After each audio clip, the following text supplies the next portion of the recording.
Oh, I guess I do this way.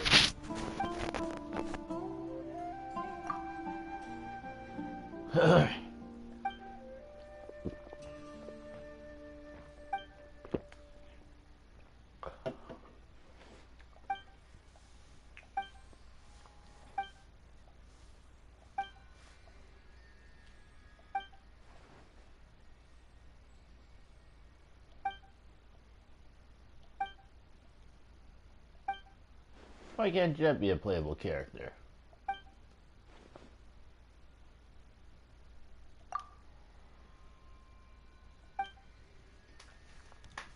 I need to throw out my fan.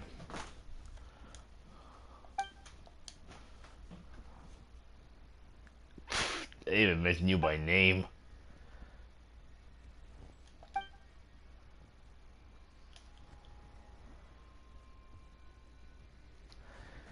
He didn't even mention you by name.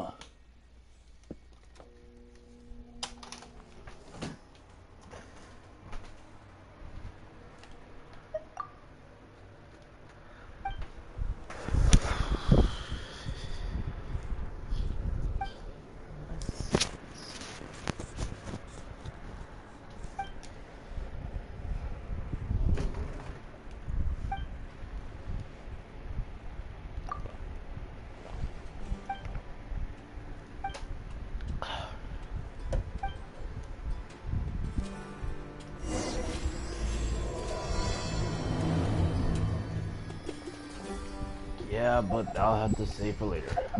Now, a new journey awaits us. Oh, wait a minute.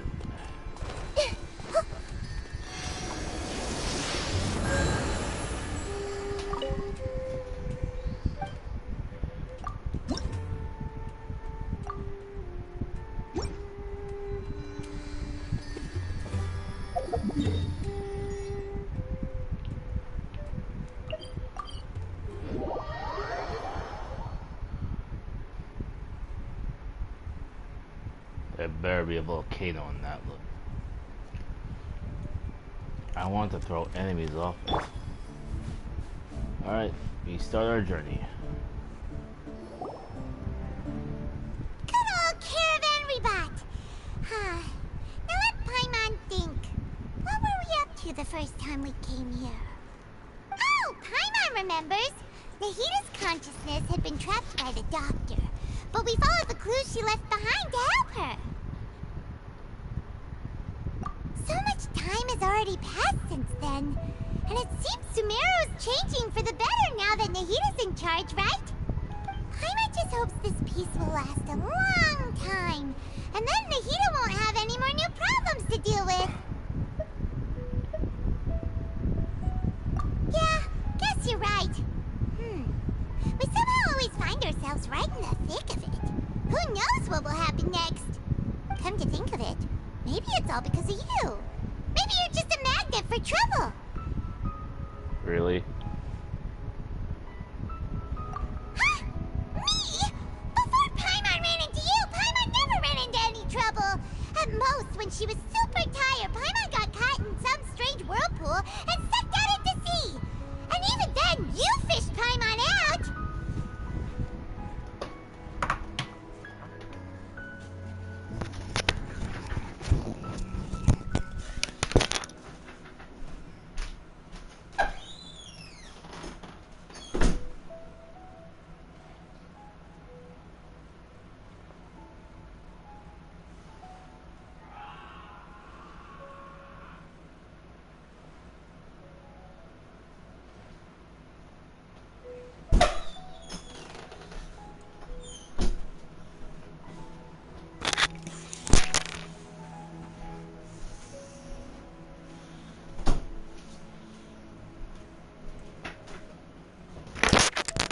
What did you say? What did you say?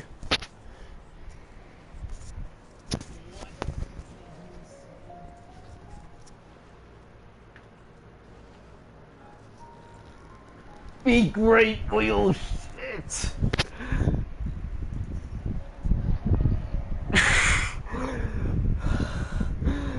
Be grateful, you little shit. You would have drowned if I didn't drag you out.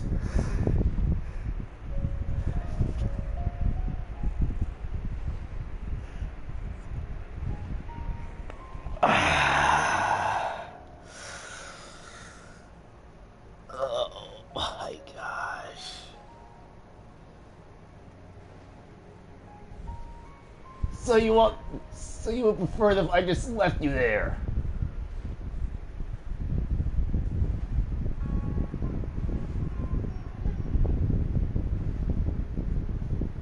Oh, I swear, man.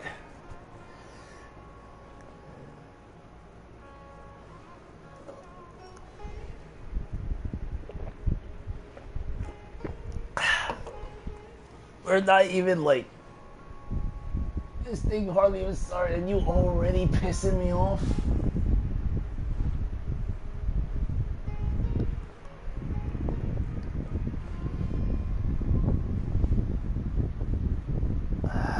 My word.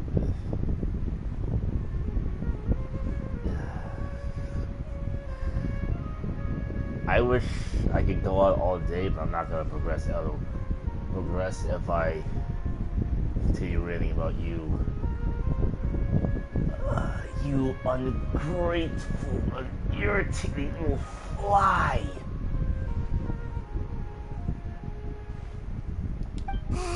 Anyway, for Nahita's sake, maybe we should think about heading to our next destination for now. You just gotta take that, traveler? Ah, look who it is. Running into you in a place like this?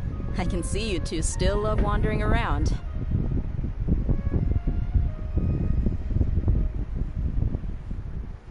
Oh, it's Dia! Since when are we just wandering around? We're usually taking care of some serious business. Even though it may have nothing to do with our journey. But never mind that. What brings you here? I just finished a commission in the desert for a usual client of mine. Nothing too interesting. Just escorting a shipment of goods. I'm on my way to report back. That's when I saw you two all the way over there, chatting away. What were you two talking about anyway? Huh? You serious? Can't say I saw that coming. But you are travelers after all. I guess you'd never stay for too long in one place. Guess you miss me, huh? Bumping into you like this will become a rarity. I'm starting to feel sad just thinking about it. Hey, how about I gather a few mercs to escort you two? What do you say? Thanks, but no need. Oh, Paimon had no clue you'd miss us so much. But don't worry, we'll come back to see everyone when we get a chance. Sounds good. All you need to do to get to Fontaine is cross this stretch of desert and navigate some waterways. Knowing you two, I'm sure it won't be anything you can't handle. So, when are you leaving? Oh, wait a sec. Paimon just remembered there are still a few dishes in Sumeru that Paimon hasn't tried yet. Now, where's that list Paimon made?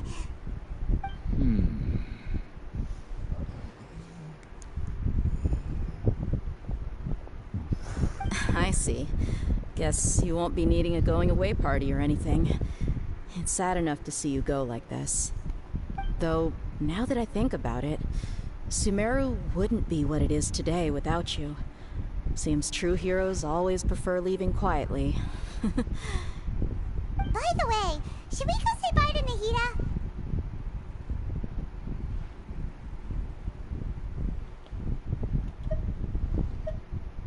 Oh, good point.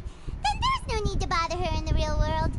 Then, I guess this is goodbye for now, Traveler in Paimon. Whether as a client or a friend, you're always welcome to come find me. Aww. Goodbye, Dia. Bye-bye, Sumeru.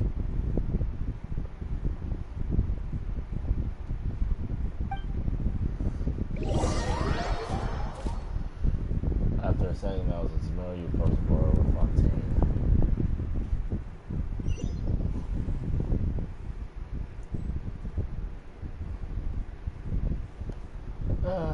here we are.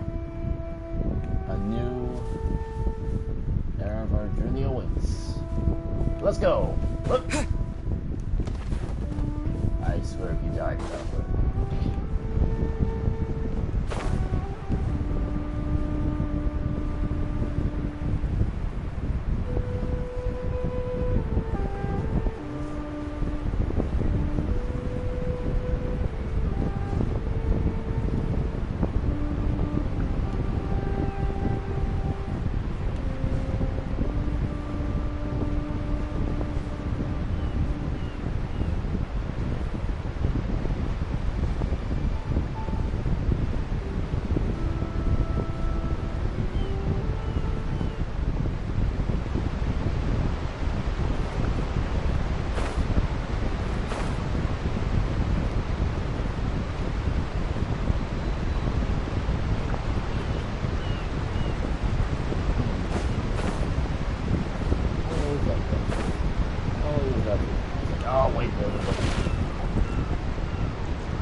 I hope I can still be heard through this thing.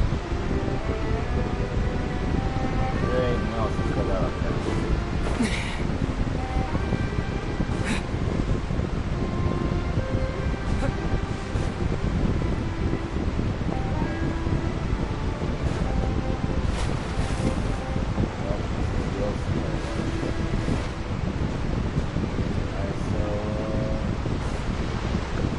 Oh, here. After crossing all that sand and water, we finally made it! Oh, this must be Fontaine's port! Wow! Everything looks so advanced in Fontaine! Paimon's heard that the industry here is extremely developed, and there are all kinds of unusual machines! Just seeing the sights as a tourist is nice, but maybe it would be better if we found something to do! What do you think? I can start by sewing your mouth shut. Good idea! Nahida gave us loads of useful information. Seeking out the Seven is probably still our best source for information at this point. Yeah! The more we can learn, the better. So, what do you think the Hydro Archon's like? Will we get along? Nahida said that she has a very unique personality, whatever that means. At this point, I don't really care about finding Lumine. I don't care. I really don't. I'll let's a little more about you. Why? What are you? Why do you have such a tight lip? And how can I tape it shut for you? Does the inventory have some tape?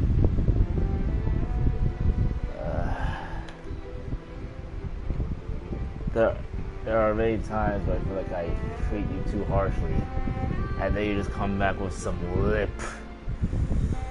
tight lip that makes me regret saying any of that. I swear. To learn about a nation's god, start with the nation's people. There seems to be some locals talking over there. Let's go see if we can join the party.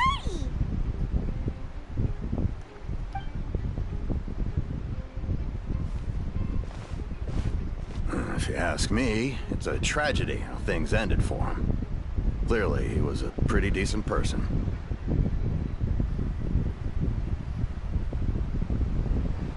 Yeah, I didn't expect that kind of ending for him. I thought he would at least fight on a little longer for his family. I was expecting a sudden plot twist, but it's a pity that it never happened.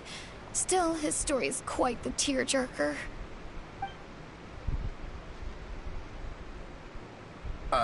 Excuse me. Can I help you two? I couldn't help but notice you standing here listening. Hi. We're travelers new to Fontaine, and we had something we wanted to ask, but you seem to be really busy talking about some kind of play, so we didn't want to interrupt. Play? Oh, no. We're talking about something that really happened. In fact, it's a case that was just heard a few days ago. Really? Like, a real trial? But the way you were talking about it and the words you used just now made it sound like some kind of story. Well, good tales are often based on true stories, aren't they? And what you see in reality may also be someone deliberately putting on an act while harboring ulterior motives. Whether something is true or not simply isn't that important. The main thing is whether the story being acted out on the stage is splendid enough. Oh, but it looks like you're not from around here. You probably don't know that the Fontaine Court of Justice is called the Opera Epiclese, or more commonly known as just the Opera House.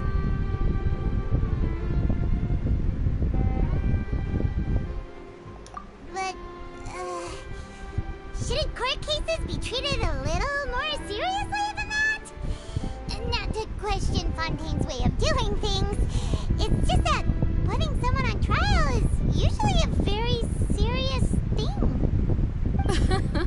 No worries. Other visitors to Fontaine have wondered the same thing. You could say that we just don't want to waste the moving stories behind those cases. And as for your worries about whether the cases are treated with due reverence, we have the absolutely just and honorable Chief Justice Neuvillette, as well as the Oratrice Mécanique d'Analyse Cardinal, a machine created by the Archon. Between the machine and the Chief Justice, false charges and injustice are a thing of the past now.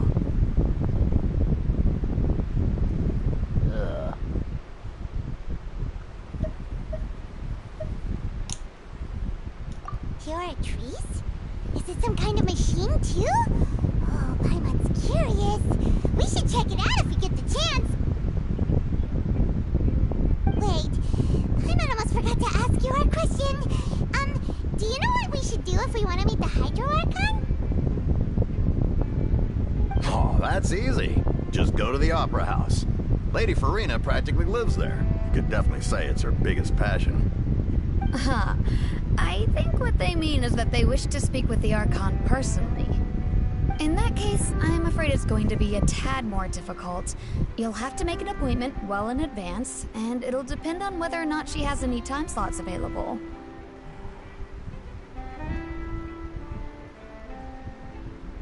Huh. Is the Hydro Archon super busy taking care of official stuff? Wait, didn't you say that she's always at the Opera House? No. Lady Farina seldom takes an interest with the nation's affairs. The reason it's difficult to make an appointment is simply because she's incredibly popular. That's right. After all, she is the Archon. Though she may tend to get a little dramatic from time to time, people can't get enough of her. Huh. First time Paimon's ever heard of an Archon being described that way before. Wait! Paimon gets now! The Hydro Archon is kind kinda like a big celebrity here, right?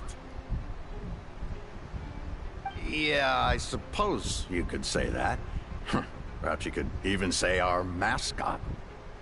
Hang on. This is still Fontaine's Archon you're talking about. You should show some more respect. Yes, you're right. I guess I should at least try to be a little more respectful in front of visitors. Otherwise, I might get arrested and find myself face to face with Monsieur Neuvillette. Come on. Sure, there's a lot of laws here, but nobody's going to be arrested for saying something disrespectful about the Hydro Archon.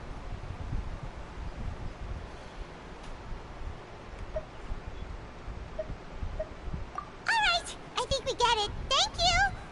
At least we now know that we can find the Hydro Archon at the Opera House. But who knows how long making an appointment will take? Guess we could have a look around the city in the meantime. Hey! What are you looking over there for?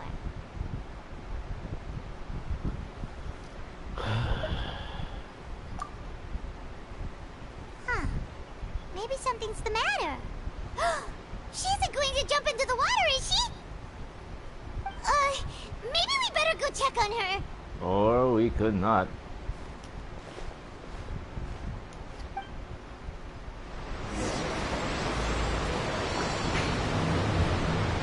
Here we go.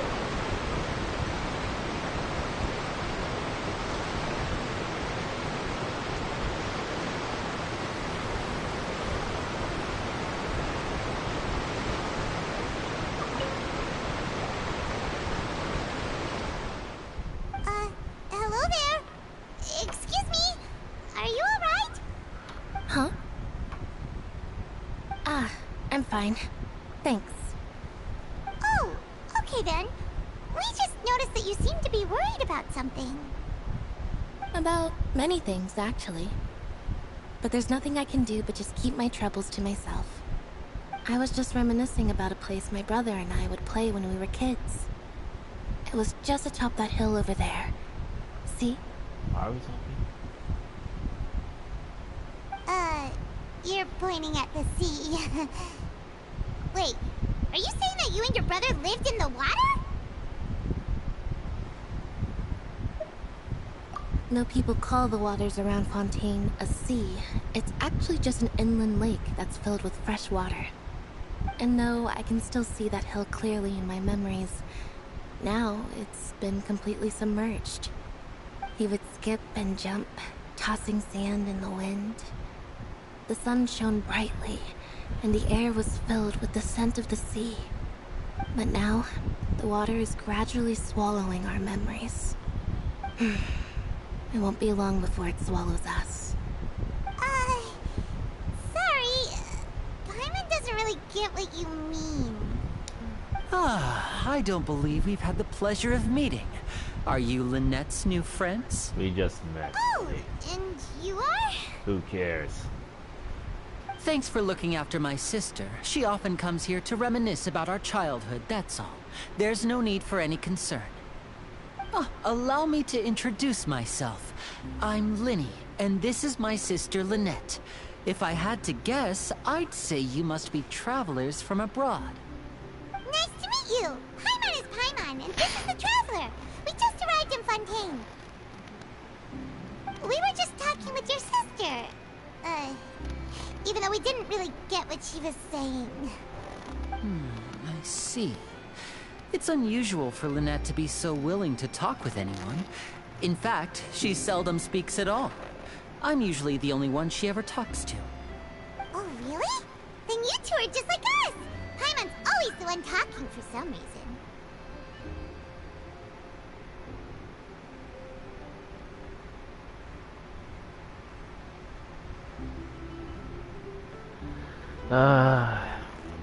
The moment of truth, I guess.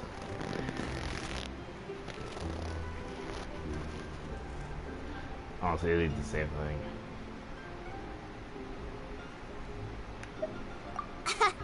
So that's how you think it is? I also think my brother can be too talkative at times. Seems you were right, Paimon. We are quite similar. Yes, you are. So, what did Lynette mean just now when she said that the water is engulfing your memories? And that it won't be long before it engulfs you too? Oh, that. It's from a prophecy that's been circulating in Fontaine for some time now. Well, I suppose prophecy isn't exactly the right word, because that implies a certain amount of uncertainty. There's no doubt about what's happening in Fontaine now. Where to begin?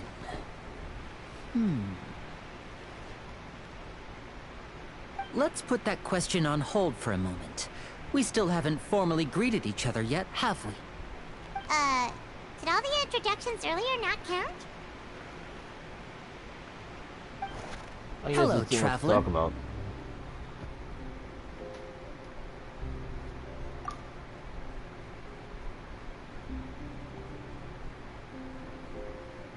And hello, Paimon. Hey! Why didn't Paimon get a handshake? You're not poking fun at Paimon, are you? Please, don't take offense. Just consider it a sort of etiquette we have here in Fontaine when making new friends. You should remember it. It might prove useful. Oh, alright then. Well, Paimon's just happy to have a local friend now. Oh, really? By the way, we were just getting ready to go to the Opera House to meet the Hydro Archon. Would you be able to show us the way? So you're going to see Lady Farina? No problem at all. In fact, I was planning to go to the Opera House later myself. I'll gladly take you once I finish things here. Please, follow me.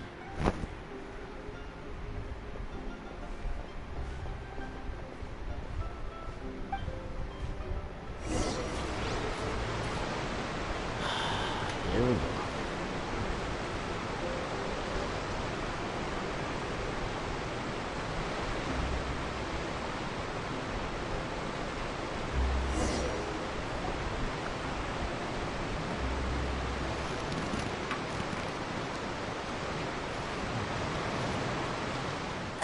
You said you were going to see Lady Farina? Well, it seems Lady Farina has come to see you. Oh, this should be good.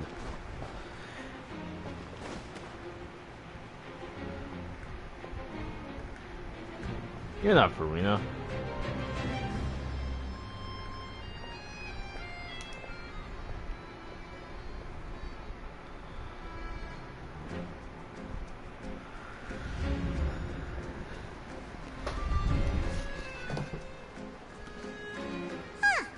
So, she's the Hydro Archon?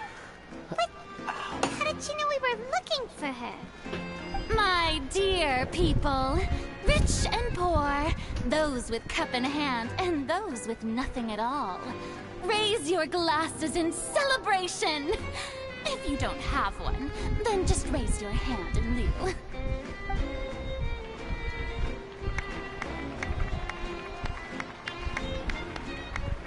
As you can all see, two unfamiliar travelers have arrived in our nation. Come, let us make a toast in honor of this traveler and his companion, who have journeyed here from distant lands.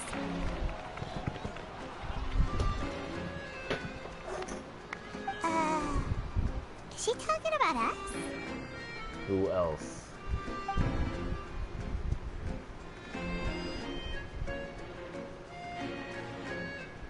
I've long heard of the turmoil and chaos you've left in your wake as you visited other nations. But I welcome you nevertheless. No, I have come to receive you personally. Fear is for insignificant cowards. I am a god, and I will never entertain the notion of such meaningless wariness. You can be rest assured. I see clearly your sincerity. Of course, seeking an audience with me is the most sensible thing to do. It will allow you to truly behold my power and witness my authority. Intelligent people always gather under the correct banner. I, Focalor, here welcome you to the nation of Hydro and acknowledge the value and significance of your trip. Now, you may rejoice in this. How can you be doing this for 500 years? Doesn't this get old? Well, I'm pretty sure it does, but I'm starting to feel bad for you. I know I'll feel worse down the line, but yeesh. Yeah, Paimon still can't believe it. Feels like we've only been here for a few minutes. But the Hydro Archon's entrance was, how should Paimon describe it? A little over the top? Miss Hydro Archon? How did you know we were coming? I see. As Outlanders, you inevitably lack even some of the most basic understanding. Don't forget that even the gods can be divided into the mediocre and the excellent. I suppose it's only natural for you to be awestruck by my abilities. You had best stop and consider. Do you really have the noble qualities and etiquette necessary to communicate with a god? All it takes is a flick of my finger for me to know everything about you. Whoa, talk about sounding high and mighty. Pompous, ain't ya?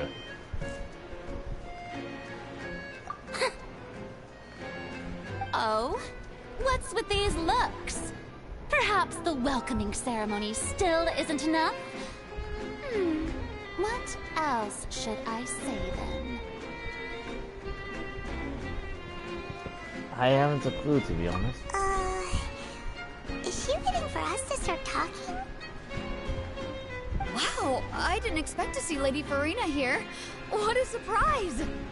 Wait, does this mean they're the legendary blonde traveler? How did I not notice before? Hey, what's all the commotion? Oh, is that Lady Farina? Is there some kind of drama going on? Of course! That's the blonde traveler. The one all those stories are about. Lady Farina came here to personally see him. Oh, I bet this is gonna be the duel of the century. What? Ooh, I've got to see this. I knew Lady Farina would never disappoint. What? Yes, but don't get too excited now. My dear believers and spectators alike tend to get quite rowdy, and despite the noise, I've come to tolerate all their ruckus.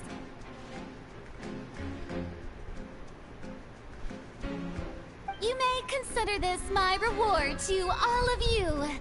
I have determined that there will be an epic duel between myself and this traveler from another land, just as you were hoping to see. Now she wants to fight? Aren't we getting a little ahead of ourselves? You should be asking her that.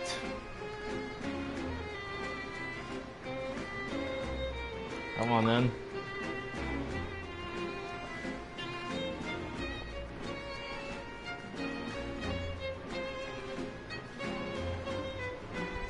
Oh, you're starting to frown upon me, huh? Are you not afraid? No. Might I remind you that this is a duel against the divine? What are you trying to do, Traveler?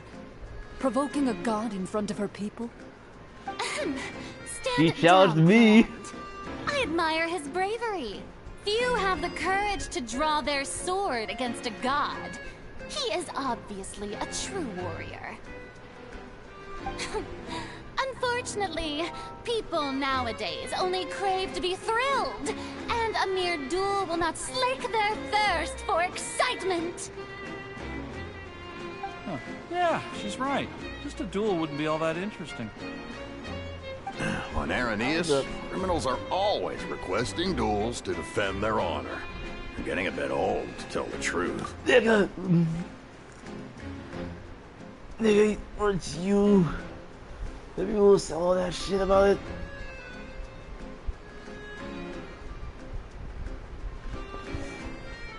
Like, this ain't my idea, nigga. you see. Then, as the god of justice, I shall face this traveler in another kind of duel. A duel in court! Oh, really? So I'm getting sued now. Ah, pussy.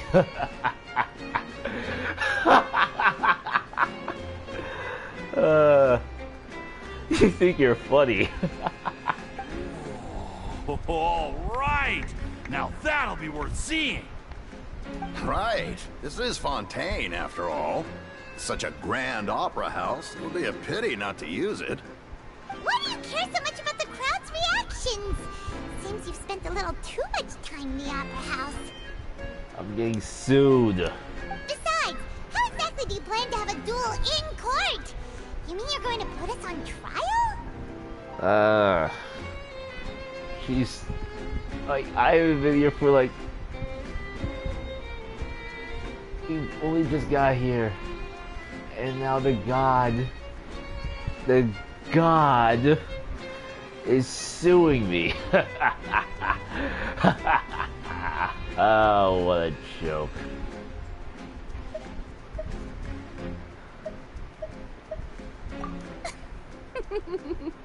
Oh, we have reason to put you on trial. It's obvious, isn't it?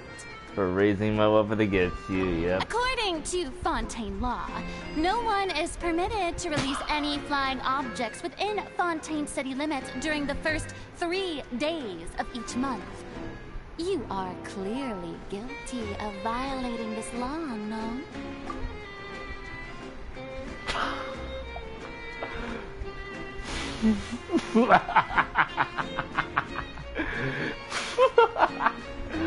Flying objects. Okay,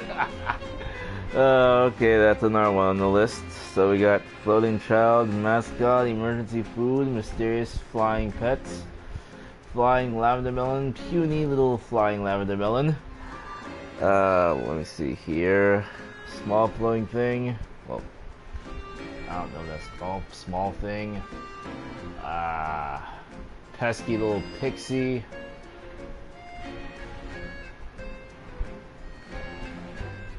Yeah, I think that's it. Oh my word. Oh, so that's what they've done wrong. What the That's fuck? our Lady Farina. No one knows the laws of Fontaine like she does. You call that obvious? What kind of law is that? Wait, flying object? You mean Paimon? Precisely! Now, if you two have no objections, then in the name of the Hydro Archon, I order your arrest. My apologies, Lady Farina. I don't mean to spoil the fun, but if you would allow me to interject, I don't think that Paimon here meets the definition of a flying object. You tell her, Linny! Finally someone who's not crazy. How could anyone call Paimon a flying object? You're flying as you see. Great magician, Linny, my beloved citizen. I'll permit you to object, but how exactly do you plan to prove your claim? As a magician who just rained on your parade, I naturally should shoulder the responsibility of saving the show. So, with such an audience gathered here, allow me to perform a trick for everyone.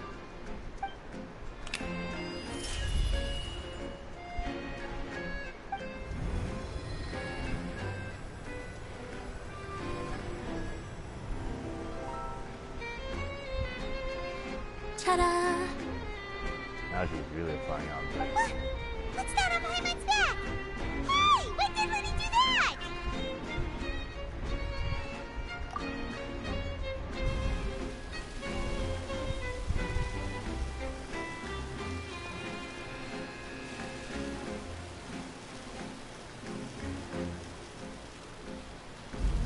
There. As you can all clearly see, Paimon should be classified as, well, something like a balloon. This rope has been in the Traveler's hand all along, It was just that no one could see it before. Huh? You call that magic? You've got to be joking. I thought it was pretty good. Nice one. Huh. I'm not sure what to think. It seems Lady Farina's charges no longer hold water.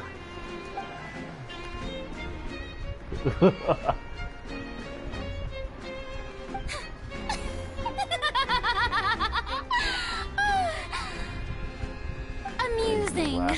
Very amusing, Linny. Just the sort of unexpected twist that I enjoy. With you here, today's performance can finally be called complete. Performance? You see all this as a performance? In which case, consider the matter of your trial resolved. The god of justice will not bring charges against an innocent person. But when there are valid grounds, I will not only judge travelers from abroad, But the locals. but even the gods of other lands. I'd like to see you try. I look forward to seeing your upcoming performance at the Opera House, Mr. Linny and Miss Lynette. That's enough for now.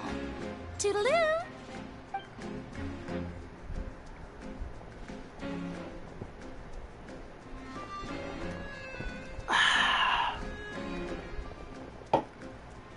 What the fuck?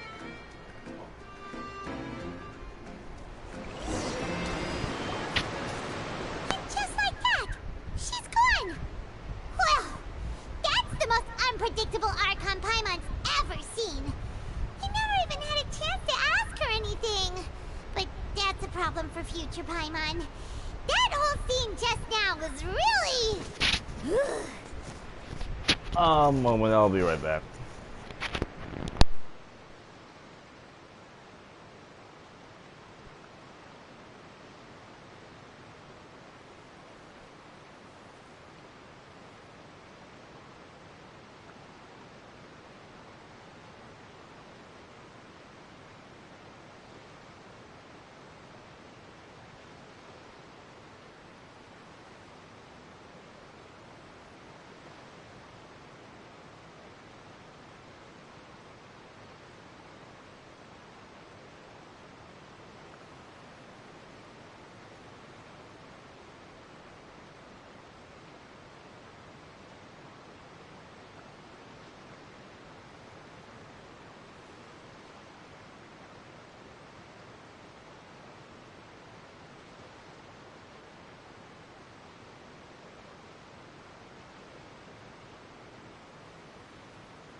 Don't mention it. I just happened to remember that there was such a law, so I did a little preparation, just in case. I didn't think it would actually come in handy. So, now do you see what kind of god Lady Farina is? She can be a bit confusing at times, Fontaine's but story. she is still amenable to reason.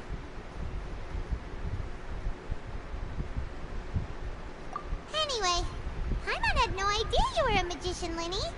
It sounded like you'll be performing at the Opera House, right? I just know a few simple tricks I use to make a living. Lynette is my assistant. It will actually be my first time performing on the most prestigious stage in Fontaine, the Opera House. But isn't the Opera House where criminal trials are held in Fontaine? When there are no public trials being held, the Opera House hosts a variety of other performances. To the people of Fontaine, the line between a trial and a performance can be a little blurred. And speaking of performances, I would be remiss to forego this opportunity gifted by fate. Might I invite the two of you to see my performance? My brother's always excited to make new friends. Oh, sure. We don't really have anything to do now, and we wanted to go to the Opera House anyway. I still have to take your mouth shut, Paimon. Splendid. In that case, why don't we go together? I'll show you the way. I just have something to take care of first.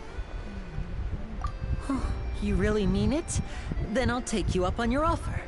What is it? This is a magical item known as a magic pocket. Perhaps you can help me distribute them to the people here. Huh? Huh? What are they going to use it for? About that... You asked me before about the prophecy, right? Let me start by telling you a little more about what it entails. I'm not sure exactly when it began, but a prophecy has been circulating around Fontaine.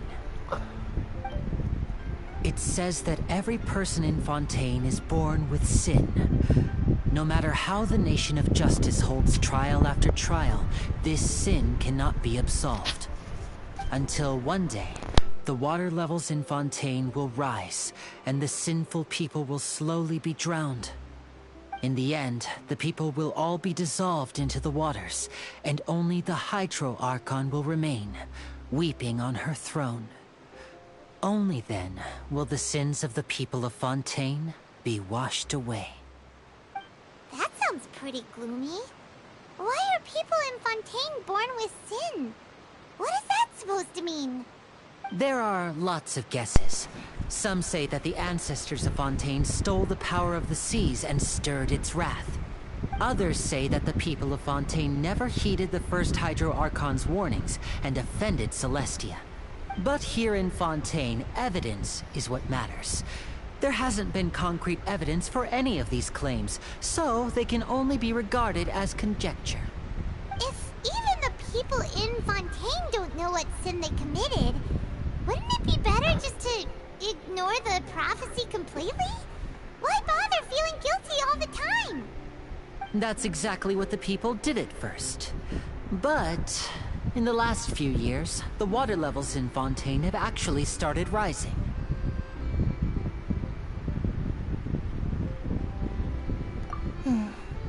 Many places have already been completely submerged, and now lie beneath the sea. Many people carry on with their lives as before and shrug it off as a natural phenomenon. But my family and I think that the people of Fontaine shouldn't ignore the possibility, which would end up sentencing them to death. We hope that at least the people who reside near the waterfront can move away before it's too late. So, we've started distributing magic pockets to them. As a magical item, these magic pockets have astonishing capacity. I'm sure they will come in handy when people are moving their belongings. Oh, Paimon gets it! It's like preparing for a rainy day! But this is more than a bit of rain.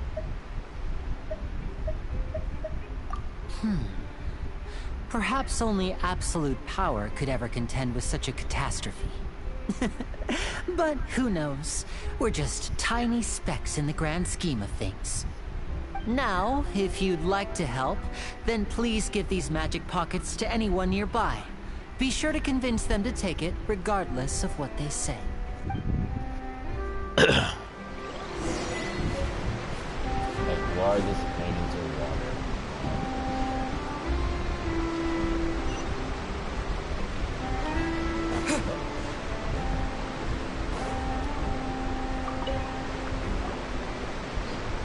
So you're the blonde traveler that everyone's been talking about. My apologies for not recognizing you earlier.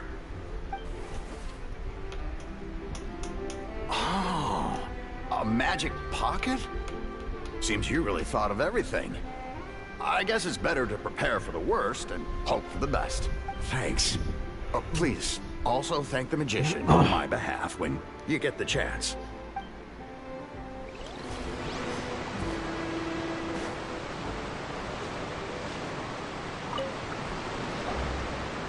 What's this? So you also believe in the prophecy. Keep it. I won't have any use for it. What? You mean you don't believe in the prophecy? No, I believe in the prophecy. But I also believe in another story. The story says that people once lived in the ocean. They were one with the ocean and couldn't live apart from it. But as time wore on, people desired to live on land and developed blood vessels, encapsulating the sea within their bodies. Thus could people set foot on land. So, if you ask me, when the water rises and takes us all, it'll be like we're going home. Oh, we hadn't heard that one before. But people can't live underwater. They'll die. You should probably still take it. All right, I'll take it. I guess I just feel that being dissolved into the water doesn't necessarily mean death.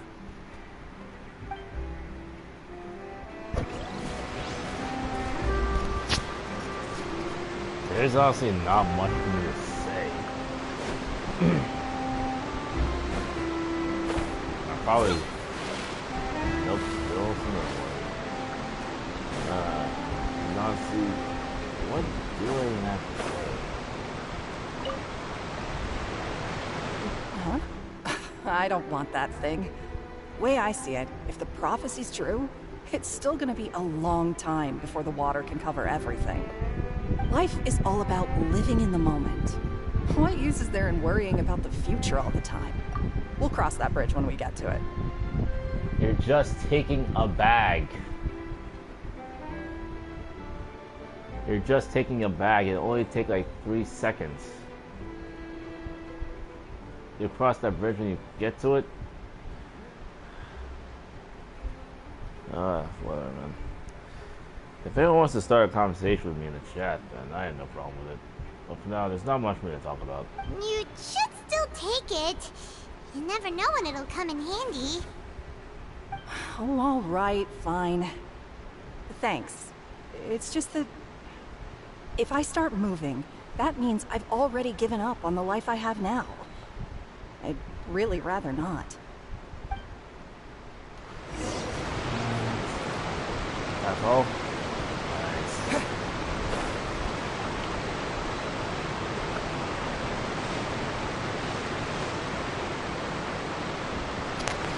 Here. On. You already Yes, handed out all of the magic pockets? That was fast. So, what did people have to say? I bet you heard some, interesting opinions. Not really. Well, some, but... Well, only one. Yes, but that will change once disaster strikes. I know they'll change their minds, so it's only right to help them prepare. Is there anything else you need to do before we leave? Yes, one last thing. I have the magic pockets made by a workshop in the court of Fontaine. Since we're out and about, I was thinking about bringing him some more materials. So, you want to collect materials? Just tell us what the materials look like and we'll help.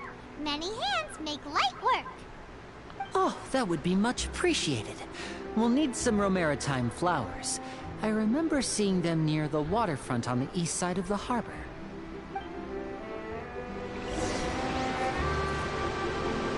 I wouldn't be caught dead in the open.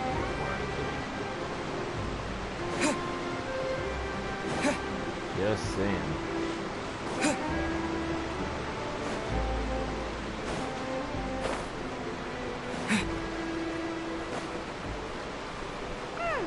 It seems we have to use Hydro to collect Romaritime flowers.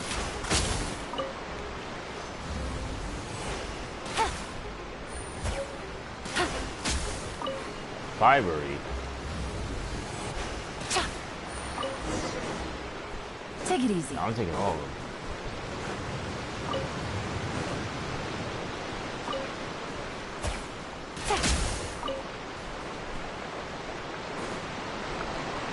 At all?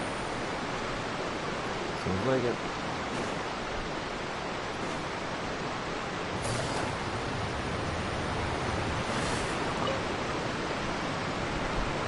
You made quick work of that. I can tell you're an experienced traveler.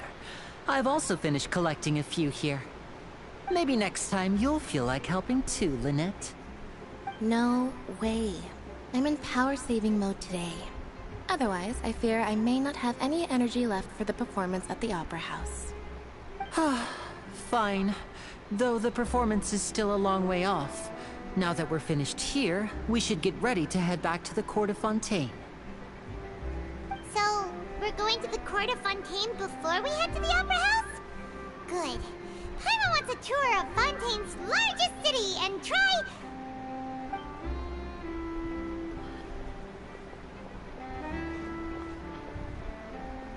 Wait, Wait, try what? shh.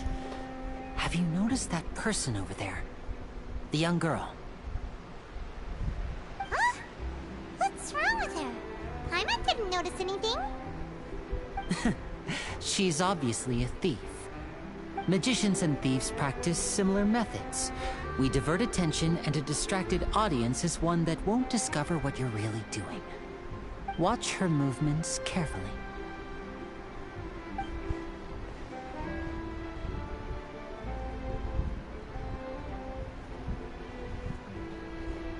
Oh, he's right! Shh, keep your voice down. We need to think of a way to catch her, but it seems she's very alert. Perhaps we should split up. You two can ride the lift over there and wait up top. I bet that'll be her escape route if she tries to run. All right, let's go. Let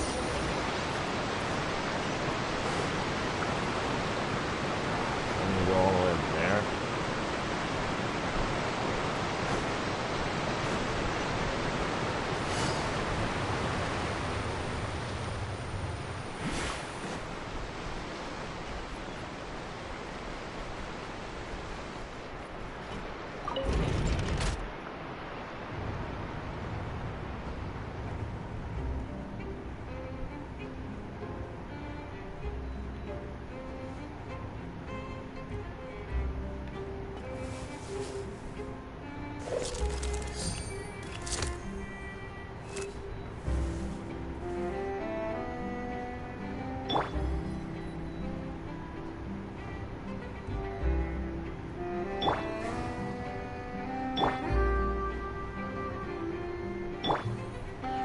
You know, this is taking a while.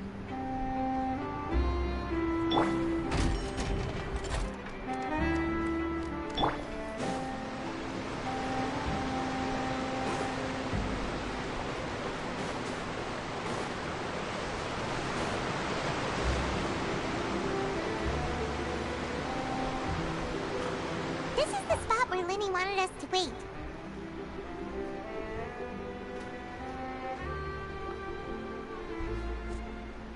Oh, look! Isn't that her?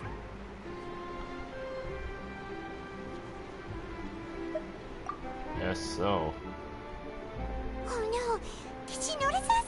She started running the other direction! What should we do? Should we chase her? You're right. She might also be trying to lure us away. You wait, but there's no sign of the thief. Nothing's happened for a while now. Paimon wonders if Lenny caught the thief. Yeah, let's go.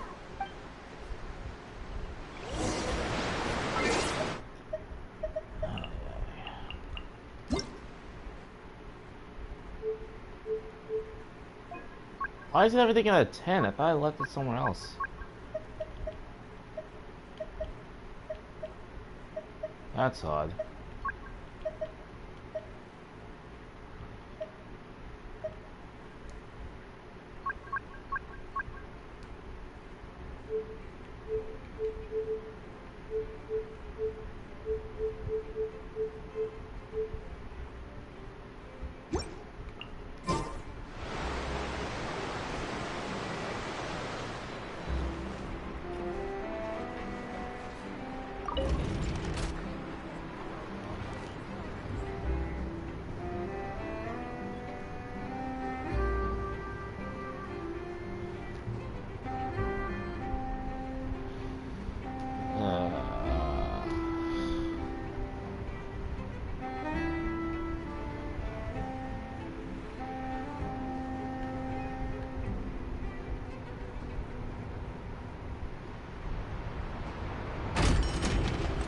Life's strange, isn't it?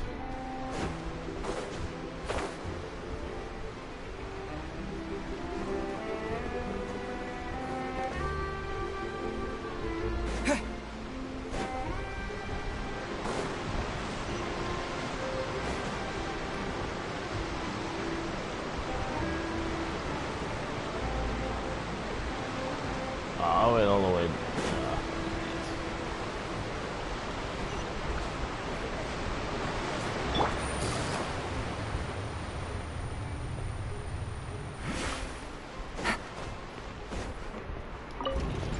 Oh, I guess we did not phone up this again.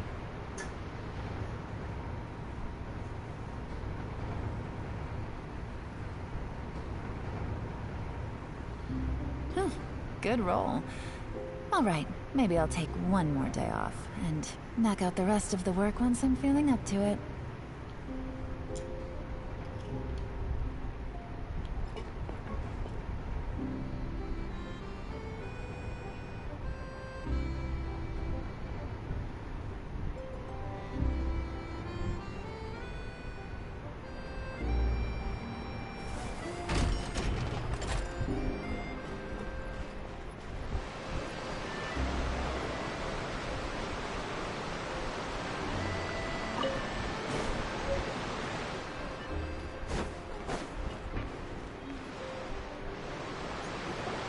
Are you sure that's all she took? You should check to make sure you're not missing anything else. No, that was all. Oh, I can't thank you enough. I didn't notice a thing earlier. Anyway, I should be going now. Thanks again. Oh, were you returning what the thief had stolen? That's right. Pity I wasn't able to catch her. She distracted me by dropping the thing she stole on the ground. By the time I looked back, she was already gone.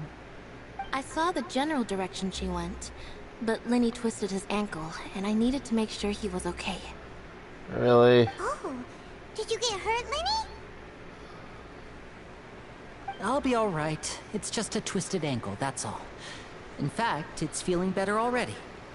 If you want to play at being a hero, at least try not to get hurt doing it. Imagine what would happen if you managed to derail our performance as a result. You're right, you're right. Sorry, Lynette. I have to admit that the thief was even more skilled than I had anticipated.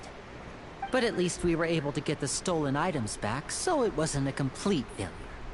What a slippery little thief! Guess things turned out alright in the end, though. Lenny's initiative paid off! All right, let's put this little detour behind us. We should go to the court of Fontaine now. Yeah, that's all good. All good. To the court of Fontaine we go. Take it easy. Army's honestly struggling to care.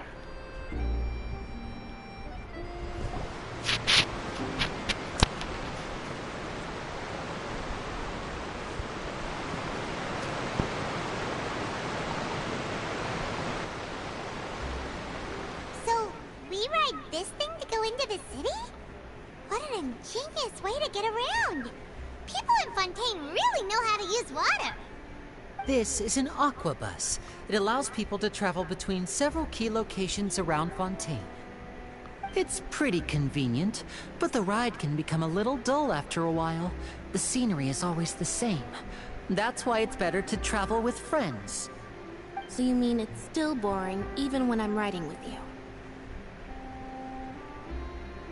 No, that's not what I meant.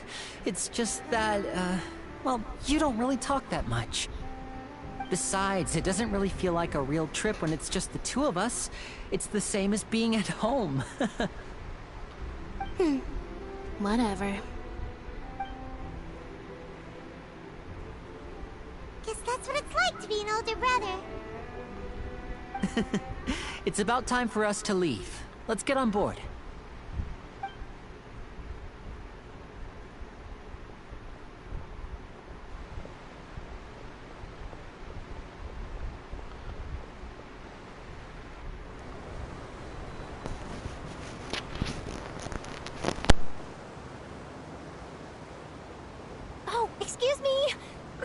great magician Linny and his assistant Lynette. Hello. I don't believe we've...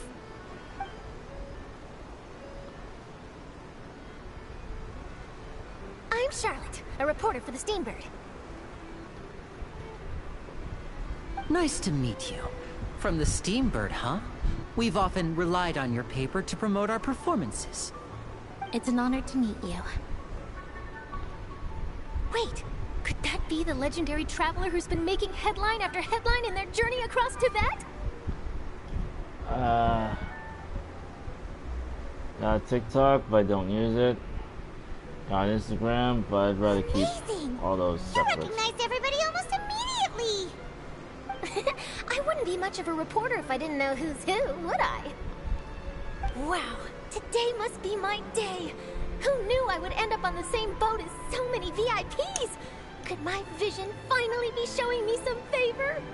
So, Charlotte, what do you usually report on? Well, when there isn't any breaking news, I mainly cover the trials at the Opera House. You can still manage to keep readers' attention as long as you tell things from a clever enough angle, even if it's the same old topics. For example, reporting on how a scammer once deceived vulnerable girls into relationships, or how a financial criminal was once so poor that they ate a single piece of bread for 5 days. That would definitely get my attention. That's fine and all, but what I'm really after is exclusive, sensational news pieces that could shake the country. These smaller stories are a waste of my talents. Oh, I just remembered. I've been following a case lately. Well, a series of cases, actually. You mean the serial disappearances of young women case? I think I do, but That's honestly, right! These stories are the talk of the town right now, and it's probably the most mysterious case we've ever seen. I was gonna ask this one, I know. Well, If I'm the first with a draft ready to publish when the case is finally cracked, and it's the headline story in the Steambird. Oh, when that happens, I bet all the other reporters will shed tears of envy. I've already gathered all kinds of materials. I just can't wait for the truth to be revealed. as I was saying,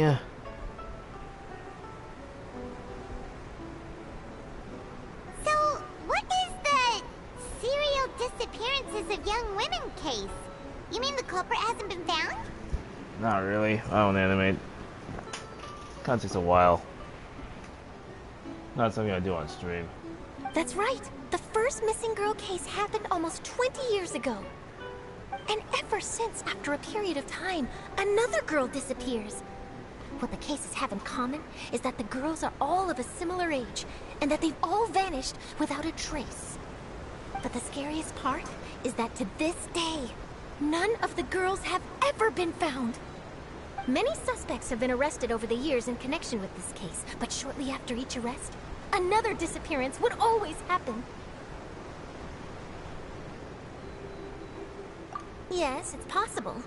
But either way, I believe that every case has some precise truth behind it, waiting to be exposed. Yes, I agree. And at the very least, the family of those missing girls deserves some sort of explanation. I just imagined for a second what I would do if Lynette were to suddenly disappear. I'd pay any price to get her back, and then find a way to track down the culprit. Please don't imagine that, Linny. I'm gonna throw out one. This is boring me.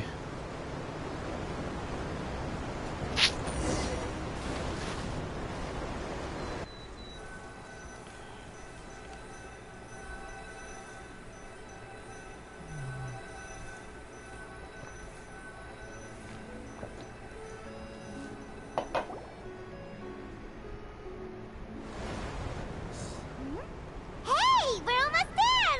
Look!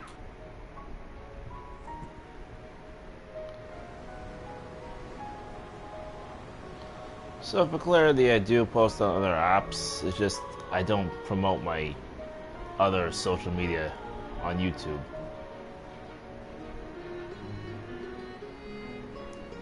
All of them are like separate to one another, as I don't promote the other account. If that makes sense. Most of the things that happen on YouTube will stay on YouTube. Most things that happen on Twitter will mostly stay on Twitter. And on Instagram will stay on Instagram.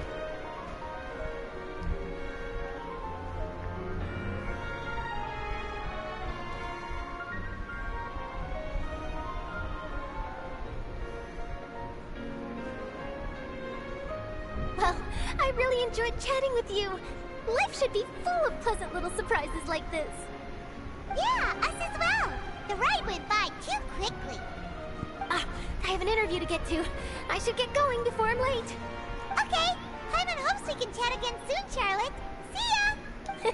Bye now. Oh, be sure to stop by and see me at the Steambird when you have time. What a tough job. Always running around and interviewing everyone. Well, where should we go now? If you don't mind, how about we stop by my home first? Besides, I still have all the materials we collected. Sure, we wouldn't mind at all. This city is so huge, Paimon wouldn't know where to start anyway.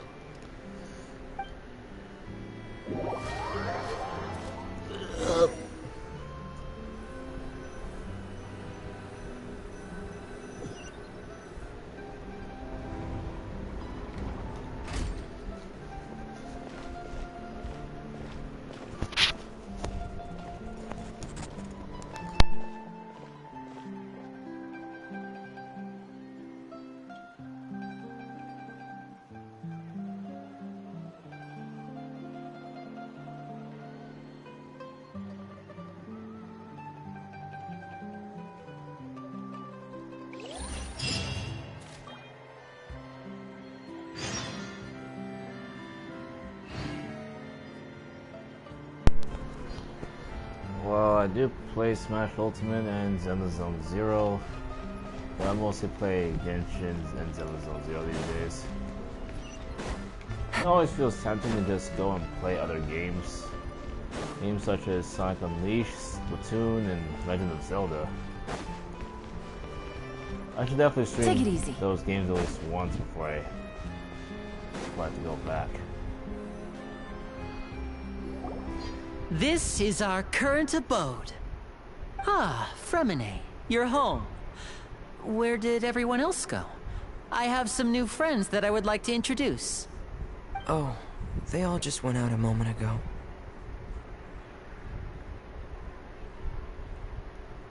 I see. Everyone is getting busier now that Father will be returning soon. I suppose that can't be helped. Allow me to introduce you to my little brother, Fremine. He is a phenomenal diver.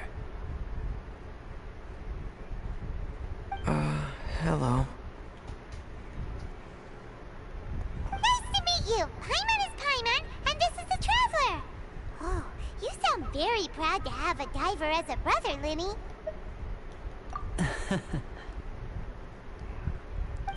Linny, could you come here for a moment? Hmm? What is it, Fremine?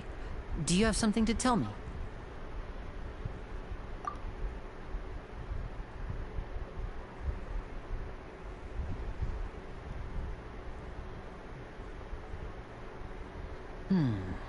Okay, I see. Is everything all right? Oh, it's nothing. We were just discussing a little housework. Sorry for the interruption. Oh, before I forget, the Traveler and I collected more materials to make magic pockets. Were you able to get any, Fremine? I forgot they're part of the Yes, Fatui. I went diving and gathered lots of materials. I was about to give them to you. That's our Fremine, always quick with the underwater work. All right, I'll take these to the workshop.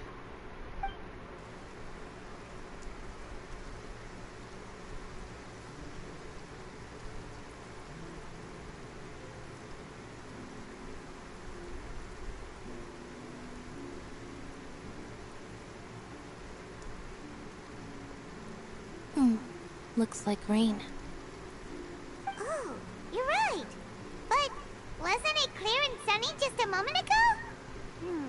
Fontaine's weather sure is weird. I'm afraid that's just how it is here. It often rains on days where there are trials being held in the Opera House, but don't worry, it'll clear up soon enough. What's wrong, Fremine? There's a legend about the rain that I tend to believe. It's said that a dragon of water once resided in Fontaine. Though we don't know where the dragon went, every time it weeps, the skies will cloud up and pour out rain. When I was a child, my mother told me that if I wanted to go outside and play, I should yell toward the sky at the top of my lungs. Hydro Dragon! Hydro Dragon! Don't cry! If it's an elemental dragon, then having the power to make it rain wouldn't be very unusual. Let Paimon try something. Hydro Dragon, don't cry! You suck!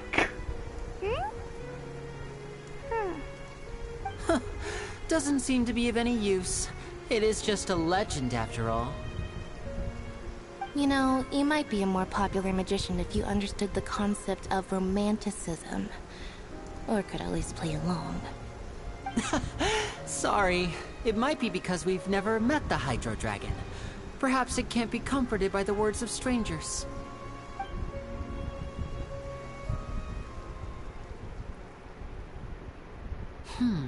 It rained for longer than I suspected. Oh, it's already getting late. Was there something you needed to do, Linny? Yeah, some preparations for the show at the Opera House. I need to find a way to catch the last aqua bus of the day. On the day of the performance, just ride the aqua bus to the island of Aeneas. I'll have Lynette meet you at the fountain in front of the Opera House. Oh, are you leaving now?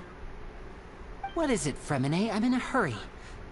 Oh, I get it. You feel nervous delivering the materials for the magic pockets, is that it? Perhaps we could trouble the Traveler to help us take these materials to the Beaumont workshop and deliver them to the owner there? I'm afraid that Fremine can be quite introverted, and the boss there tends to be pretty talkative. Fremine has always been a little afraid of her. No trouble at all! Don't worry, we're on the case! Sorry for the inconvenience. I'm quite useless when it comes to such tasks. I'll think of a way to make it up to you. Oh, no need! This will be a walk in the park for us!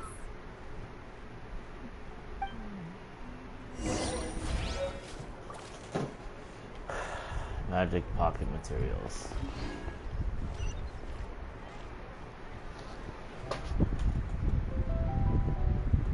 The other person that's on the live right now? What other person?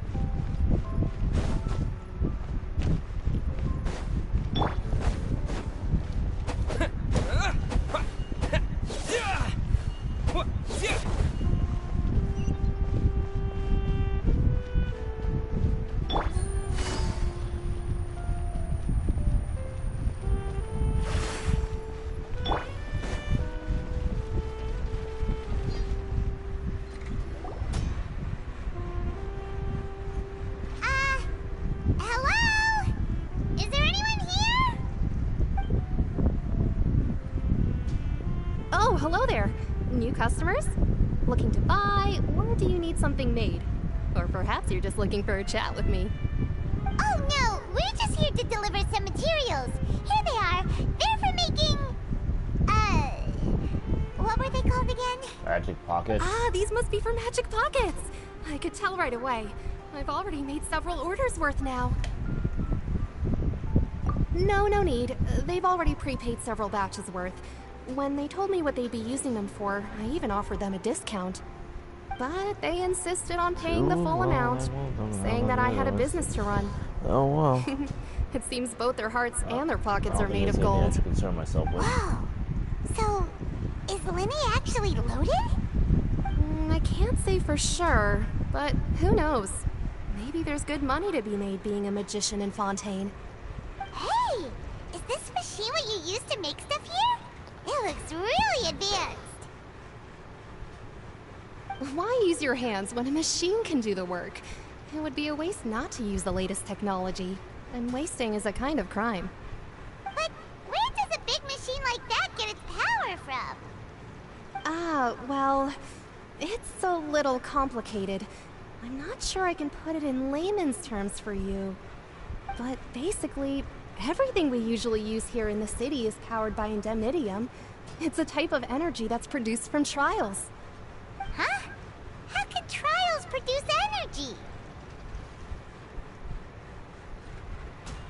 Well, I'm not completely sure of all the details myself, but basically, when a trial is in session, the Oratrice Mécanique d'Analyse Cardinale harvests people's belief in justice and converts it into energy to be used all around Fontaine.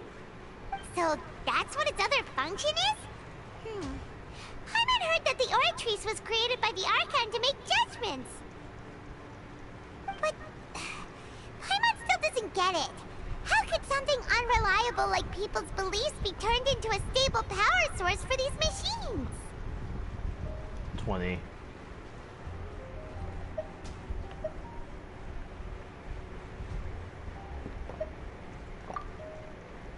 Oh, yeah!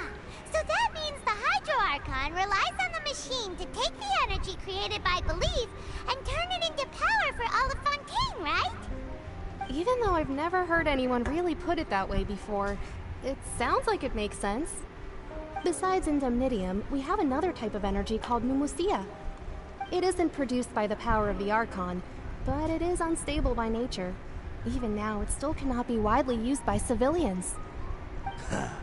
I thought I'd find you hard at work, but here you are chatting the day away. Since you're already talking, I'm sure you wouldn't mind a few words with me. You again? Didn't I already promise you that I'd have the more I owe to Confrérie of Cabriere by next month? Why are you hounding me now? Yeah, but how do we know that you won't go running off by the end of this month? I want 50% today. Wait, no, 70%. Huh? You... Seems business isn't so great for the workshop. We've already finished our job and delivered the materials. Maybe now's a good time to leave? Hey, hold on. Before you go around trying to collect payments, why don't you settle your own debts first? If Confrérie of Cabriere wants to poach clients from Northland Bank, that's fine. But I'm afraid you still owe the bank a hefty sum of mora. So why don't we work things out between us first, before you get back to your little conversation here? You're from Northland Bank. But we said we'll pay everything we owe next month. Why are you hounding me now? Now that I think about it, I actually should have expected him here. Traveler, Paimon! I didn't think I'd run into you here in Fontaine. What are the chances? We're surprised to see you too! What are you doing here in Fontaine? You didn't want to stay in Snezhnaya? I'm pretty sure you got sunned. This story.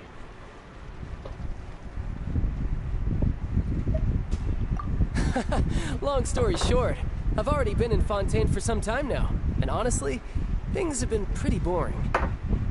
But it seems that fate brought our paths together today. Not only will I have some good friends here now, but ones who always seem to find trouble. Either way you look at it, it seems things are going to get a lot more interesting now. Pretty sure we'd want to avoid anything that you'd find interesting. Besides, our trip here has gone pretty well so far. Right, Traveler?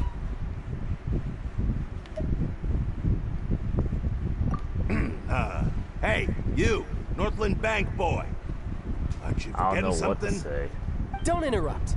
It's not often I run into the Traveler like this. Why don't you wait for me over there for a while?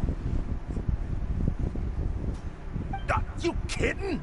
Aren't you the one looking for us? You really expect us to sit and twiddle our thumbs while you catch up with your friends? Oh. Listen to me, boy. If you want your mora, fine. Why don't you come and take it? Hey, I just said not to interrupt. Oh, by the way, Traveler, the last time I took Tonya and Tusser ice fishing, Tusser said... Hey! That's way over the line! All right, boys! Let's see who has to pay up now! Can you at least let me finish one sentence? Fine. Though the bank told me not to get rough with our clients. You're the ones who started it. This is an act of self-defense. You two will have to be my witnesses, okay? I'm sure this won't take long. Wait a minute. He's not gonna get... He's gonna get sued for this, isn't he? To actually get to play as child? Nice. Tidal wave.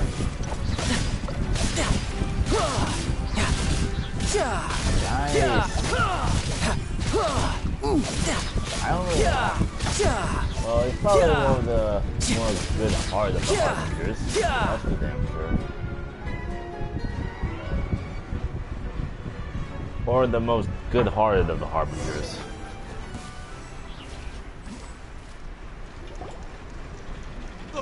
What's your deal, Brad? How are you so strong if you're just a staffer from Snezhnaya's Northland Bank? Wait, don't tell me you're... Oh, now you notice. It's a little late, don't you think? Just make sure you understand that you don't mess with Northland Bank. Got it?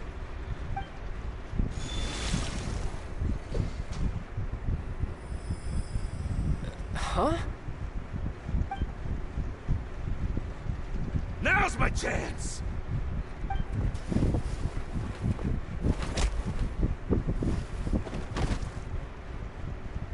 Huh. That was weird.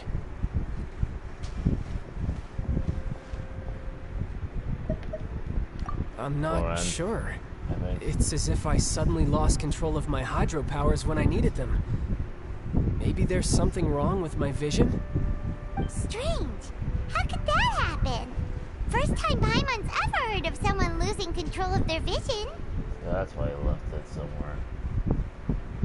Never mind. It doesn't matter. If I want to stay sharp, I shouldn't be relying too much on my vision anyway. Besides, I always have my delusion in case I need it.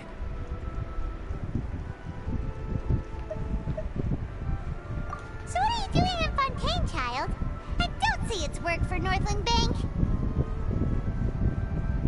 Well, I guess it's because I've been in a bad mood lately. Huh? What kind of reason is that? Wait, since when do you feel down about anything? I don't know. Maybe I still have a lot to learn about myself. But recently, there seems to be some sort of restless power stirring inside of me. And I don't know why, but every now and then I feel like I'm in a terrible mood. Maybe you losing control of your vision just now is connected with that power you're feeling inside. That is a possibility.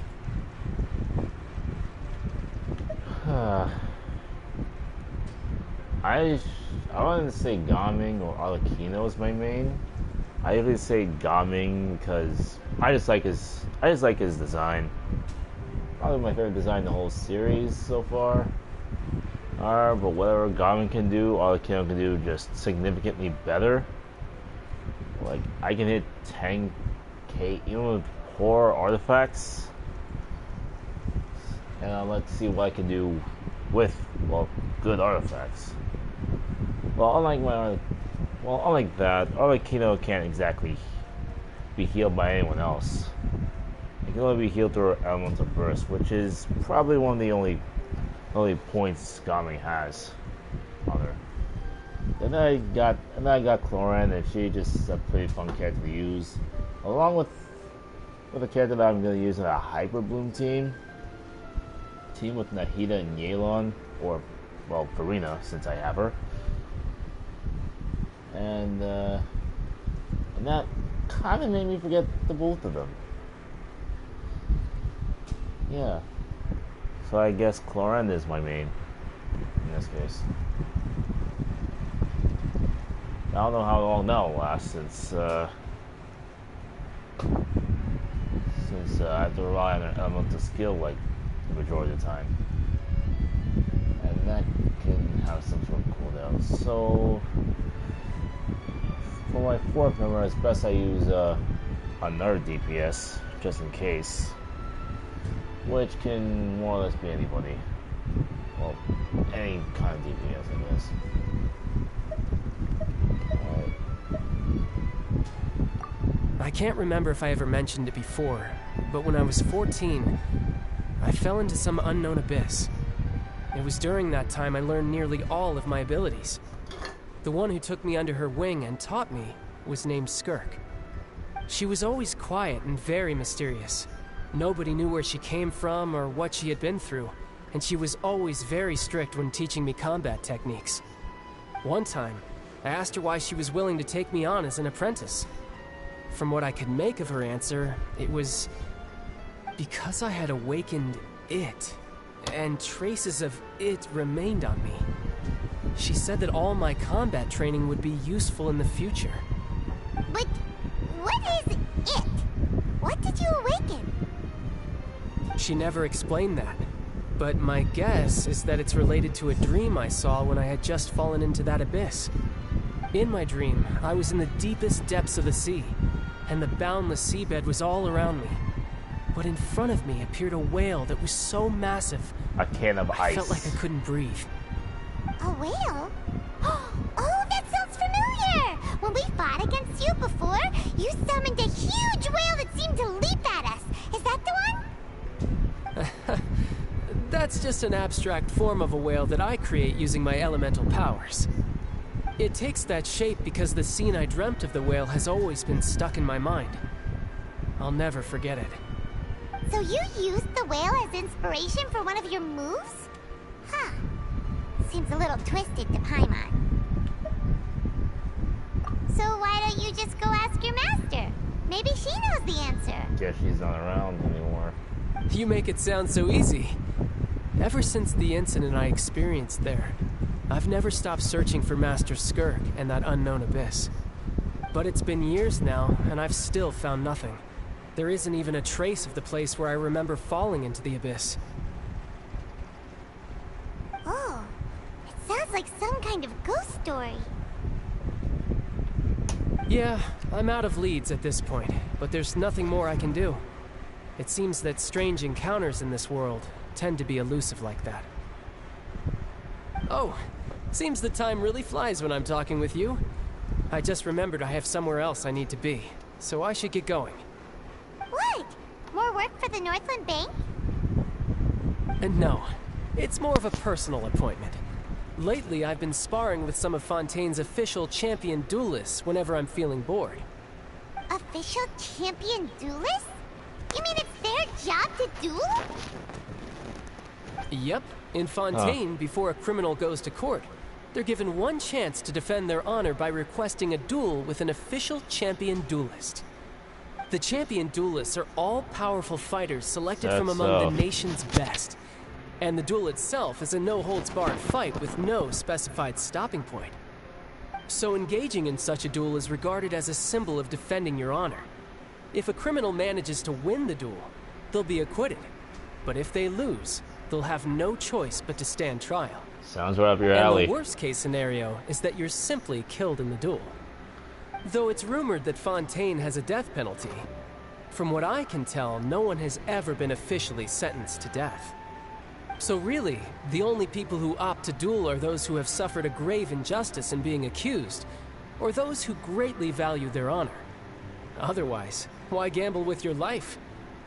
So, do many people actually get out of their trials by winning the duel? Apparently, it's exceedingly rare for anyone to actually win. Fontaine probably enacted this system as a way to show that the nation respects the honor of its citizens. Besides, none of the champion duelists are to be trifled with, which is exactly why I was itching to face them as soon as I got to Fontaine. Apparently, the one I'm meeting today, Clorinde, is the strongest of the champion duelists. I had been asking her for some time before she finally agreed to face me today. Well, that's child for ya. Paimon feels like we heard that name somewhere before. Clorinde. Huh. Oh, before I forget, I want you to have this. Huh? Your vision? You're seriously just giving it away? I'm just worried that it could become uncontrollable again. I'd be pretty upset if it got in the way of my duel, so I think I'll be better off without it for now. Besides, I just need you to hold on to it for a short while. I'll come retrieve it when I have some time later. Paimon knows what you're up to. You just want an excuse to come talk to us again, don't you? Whatever gave you that idea? I'll be in touch later. Oh, it's still nice seeing Child again. That sneaky guy. He said he's been feeling down lately, but he seemed the same as ever to Paimon. Well, since we don't have much to do for now, we might as well walk around and see the city before Lenny's performance. Well, I do everything pretty much. Go through stories, build, farm. Yep, all that. Wow! Who could have seen that coming? The reporter who was barely around for most of the story was the murderer all along! It's rude to spoil the mystery for everyone else. Sorry. Paimon was just surprised, that's all. Paimon never saw that twist coming. The murder mystery novels here are amazing! The whodunits here in Fontaine are a lot different than the light novels you see from Yai Publishing House. Both have their merits, but Paimon thinks this style of novels are more, well, novel. Nope. It's so exciting to reach the moment when the mystery is uncovered, especially in the one Paimon was just reading. You should buy a copy and read it too. That first stage of floor 11 sucks. Why do I have to waste my time defending shit? Or at least that's how I see it. I really... if it wasn't for that stage, I'd probably get through floor 11 almost. I'd probably at least reach 9 stars of floor 11 if it wasn't for that first part. Like, they just freeze me in my tracks.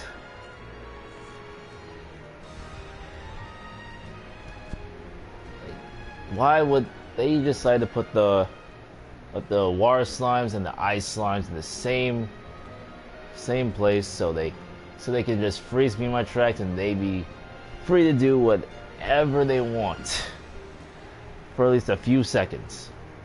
And the problem is my Arlecchino isn't properly built, neither are, well, most of my other Pyro characters, so that I can't exactly, well, except Gaming, but I can't just kill them easily enough or quickly enough before I have to deal with any of the nonsense. Building Arlecchino is tough because, well, artifacts really don't like me these days. And I think my Arlecchino has low crit rate. And floor 12, oh boy, that's gonna be, I definitely can't handle floor 12 yet. I think I can beat him, but again, I'm on a timer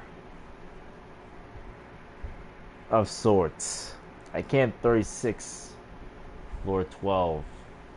Well, I can't 9-star floor 12 with the poorly built characters that I have now. There are like very few characters that I actually took time to build. And if you want my opinions on the other after game content that just released maybe like a week or two ago, I'm not sure how I feel about that either, because there's honestly no good after game content for casuals. Like, you need to spend a lot of time in this game just to reap all the rewards. You have to get characters from specific elements to level 60 or higher. You need to build them so they can at least be worth a damn. And I don't know, some people just don't like those characters, I guess. And I have limited options. My options are really limited these days. I don't have like the most. I don't have.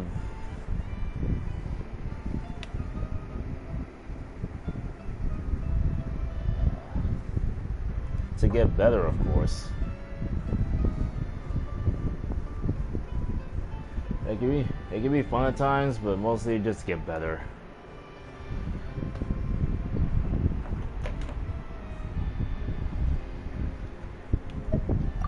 Oh, sorry about that. Paimon will be more careful next time.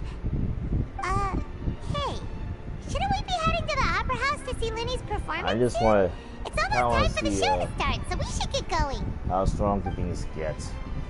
Linny said that the opera house is on Aranias, so let's go ride the opera bus.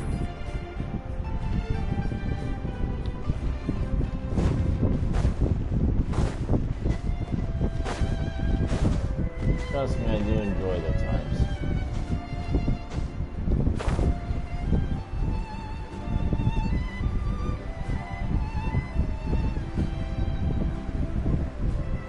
It's just a matter of getting better.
Please bless us with a bright and healthy child.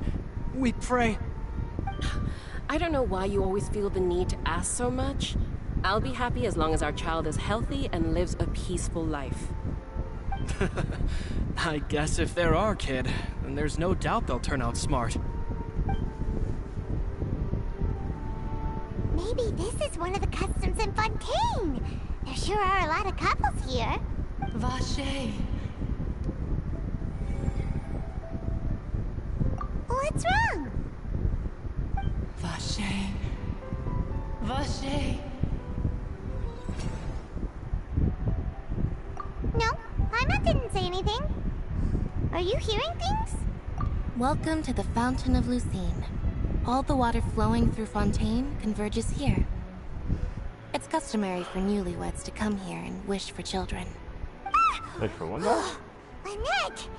You scared Paimon! When did you get here? Lenny asked me to wait here for you, remember? Right. Which filter? I have already killed there's a bunch of glitch filter. What do you mean? There are a lot of people here right now. Hey, you're not trying to scare Paimon, are you? Besides, it's the middle of the day. It's not the time for eerie things. I see. I might be able to tell you something that could help explain the voice you heard. In fact, you might not be imagining things at all. I suspect that what you heard is a result of your hypersensitivity to the hydro element. Others in my family have had similar experiences. It's because of his sensitivity to the hydro element? But what would hearing a voice have to do with elemental power? When do you cry, Paimon? Wait. Yeah, it looked cool. What does that have to do with anything?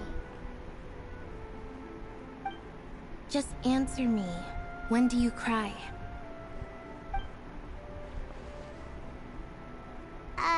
When Paimon's really sad? Oh, and when Paimon's super happy. Oh, and also when Paimon's really, really scared. She's and you full should of lip, understand that's that for sure. tears contain your most intense emotions.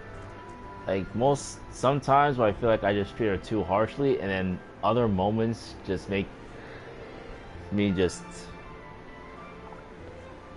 I'm a little bit confused at this point. Like, she was like so wholesome during I think it was the past Archon quest I was playing, I think 2 days ago, where she said she'll look after us, she'll be there for us, all that nonsense, all that stuff. And then today, huh? Me? Before Paimon ran into you, Paimon never ran into any trouble. At most, when she was super tired, Paimon got caught in some strange whirlpool and sucked out to sea. And even then, you fished Paimon out? When I heard that, I left the room. She's full of lip. And for what? What do I even say? That makes me wish I left her in that river.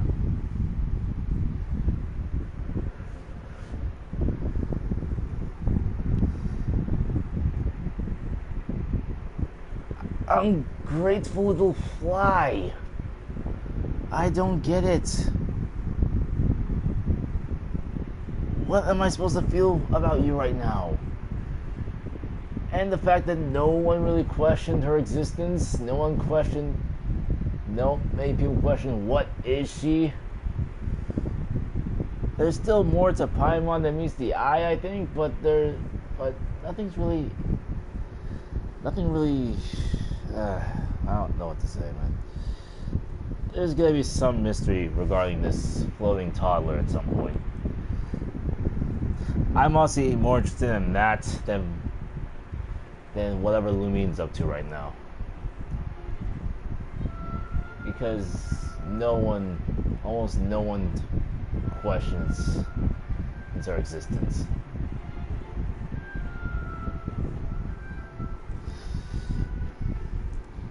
No, I'm not. I think it's because I'm more than aware of how odd they can be at times. They're a lot more passionate about this game than me.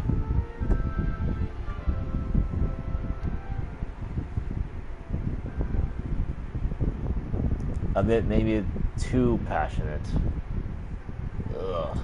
Like I just mentioned, the Fountain of Lucine is where all the flowing water in Fontaine converges. Even the tears that fall to the ground will eventually gather here. So maybe what you heard was the intense emotion coming from someone's tears. So, what did the voice say? Huh. If you were hearing their emotions, then Paimon wonders what happened to them. Rather than worrying about them, we should worry about my brother first. Don't let that calm look of his fool you. He tends to get pretty nervous just before a performance. So chatting with Linny might help him relax a little before he goes on stage. Oh, right. That makes sense. Let's go in and see Linny. I can't. This may be an unrelated thought, but I can't help. I can't wait before I get to put the doctor in his place. I want to bury him.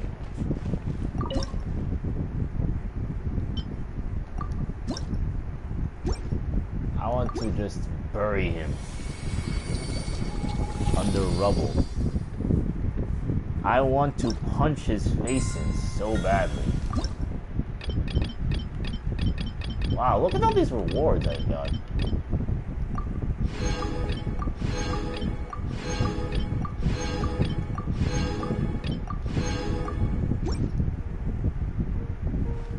My favorite region?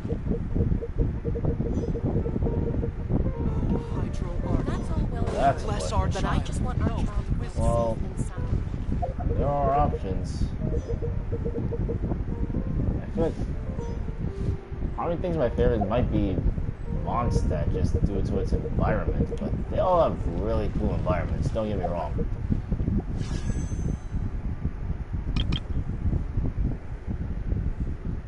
else, but there can be a lot of factors to this, to be honest. Yeah, for a solid answer, I think it's gonna take me some time.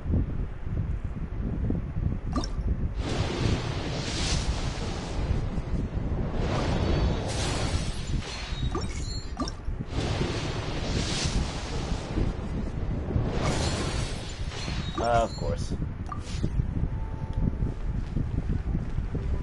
I think I'll give a solid answer later. I'll actually play this game more.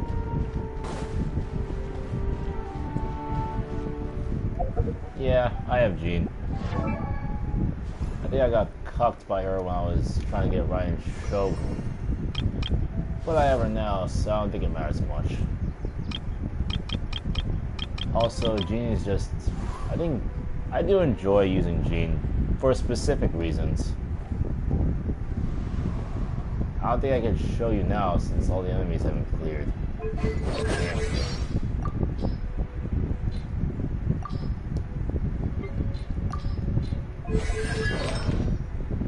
I don't think I ever killed Shield that well either.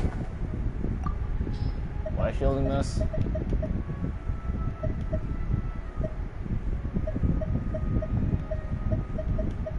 I swear I gotta level up these swords these days, huh?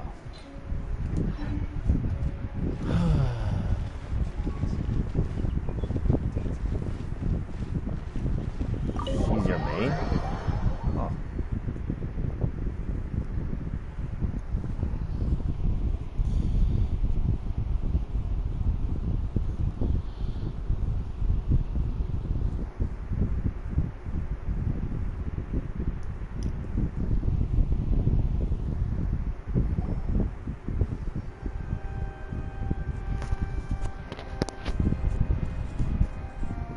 Traveler and Paimon, good to see you.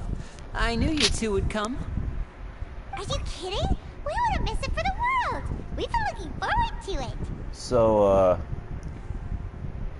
how much damage can you get with Jean, actually? I can tell, judging by how early you've arrived. But you're actually right on time. The audience still hasn't started entering the venue yet, which means now is the perfect chance for us to take you to the best seats in the house. Wait just a moment, I'll fetch the tickets. Yeah, that sounds good.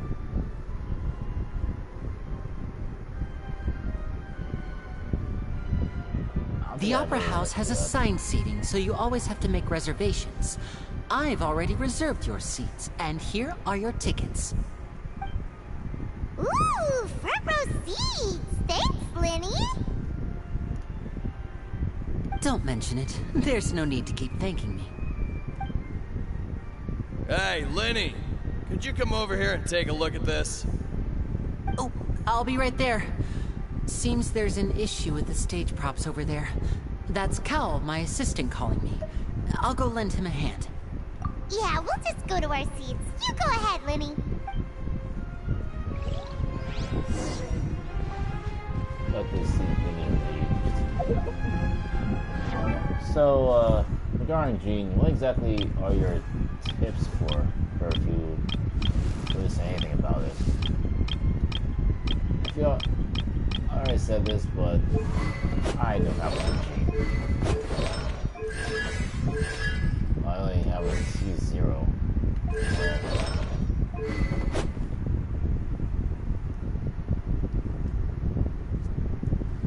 Well, I have a poorly built C0 Jean on my hands.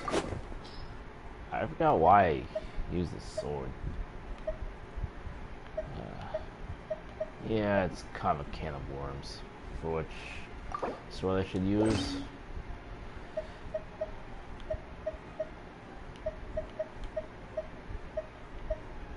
Am I gonna use Beth for this story?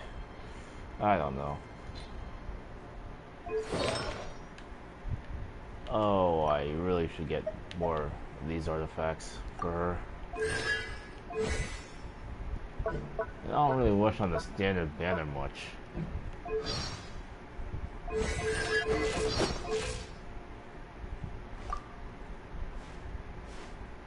Wow, these stats are ass.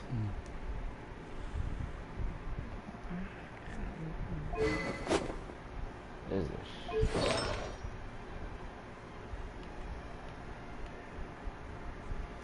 This bill is definitely not going to help me in the long run.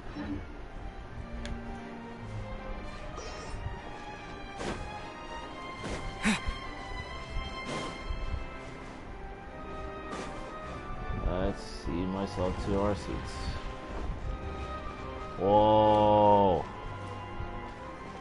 This course is a lot cooler once you actually get to see it. Wow. 55. Adventurer rank 55. And that's when it's really difficult to continue. It's leveling up, because wow, it takes a long time. Probably take me months to get to 60. Oh well, I'm in no rush.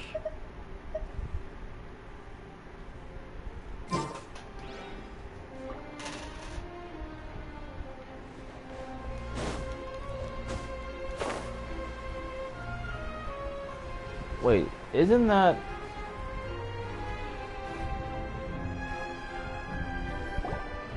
Isn't that...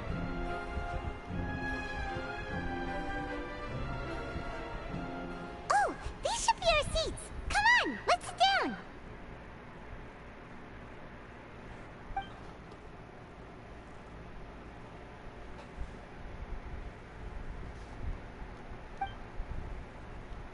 Novelette. Ray Chase. Sukuna. Good to see you, buddy. Why are you... What? What's with the awkward tension? Take a seat. Hey, Traveler. Maybe we should strike up a conversation with the person next to us. Since we're sitting together and the rest of the place is practically empty still. It's kinda awkward if we don't say anything. There's literally a seat right there.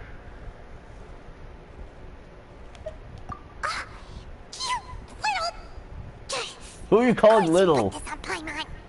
You talk the most. Excuse me, I did not realize you felt awkward. I am terribly sorry. I would be perfectly happy to chat with you if that is what you would like. Oh, so you heard all of that, did ya? Boy, you sure have good ears. Paimon thought she was keeping her voice down. Wait, that's not it. Paimon's sorry. Oh, wow. Paimon's the one who was being rude, talking under her breath like that. So, let's talk, but, what should we talk about? Yeah, Novelette really stands out.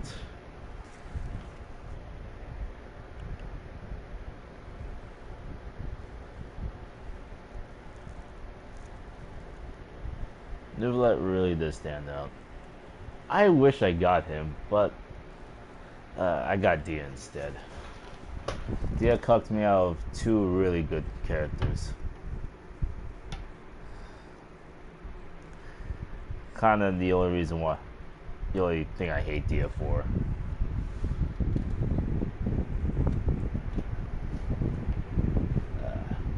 I'll get him next time. Oh, Paimon's got it. You're also here early and sitting in the front. Are you a friend of Linny's too? A friend, you say? Well, if Mr. Linney would like to be my friend, I would be more than happy to reciprocate. Oh, so you're not friends with Linny then? Oh, this is getting more awkward by the second. Paimon nearly forgot to make her introduction. Nice to meet you. Paimon is Paimon, and this is the Traveler. We just arrived in Fontaine. It is an honor to meet you two. I have heard of your deeds across Tevat. And as required by proper etiquette, I will also introduce myself. I am... Oh, Monsieur Nervillet. What an honor it is to have you here to see my show. Ah, Mr. Linney. I should say it is in fact an honor for me to see your performance in person. Wait, Nervillet? Could he be... French? I saw you all chatting just now, but it seems you still don't know who Monsieur Neuvillette is. Allow me to introduce you to Fontaine's Chief Justice. That seat is always reserved for him. It wouldn't be too much to say that he's the symbol of justice and honesty here in Fontaine. Ooh, sorry for being so rude just now. Paimon had no idea you were such an important person. No offense taken. Being Chief Justice is merely what I do for work. Nearly every person has their usual reserved seat, so I'm not so special, really. And by the way, I should probably let you know, even though I would prefer not to. There's someone sitting up there in the VIP seats that has been striking a pose for quite a while now.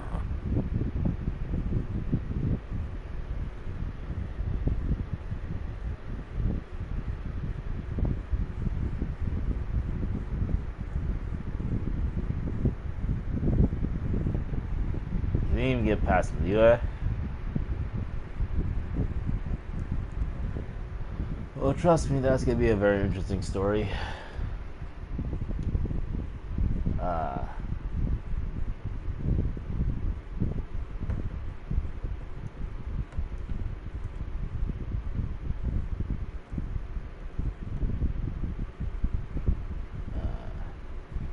Well, it's gonna be a long story, and if you haven't seen it yet, I won't spoil you.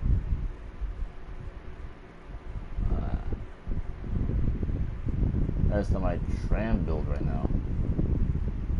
Tram build? Who's that?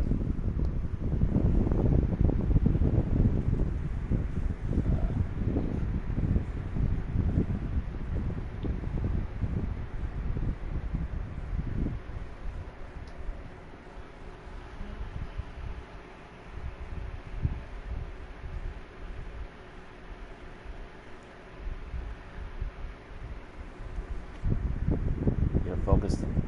Is there something else that I can know right now? Or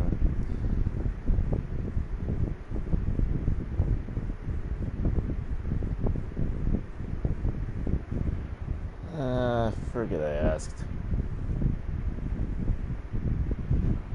I forget I asked. So Furina's here too. Well, that's interesting to know. So, why are you in the VIP seats? I believe she is trying to give you a most elegant and impressive first impression. Wait, you should know, right, Neuvillette? So I think you should take notice of her sooner rather than later. Otherwise, she may become flustered. Pardon-moi. Pardon-moi, she should probably say something then.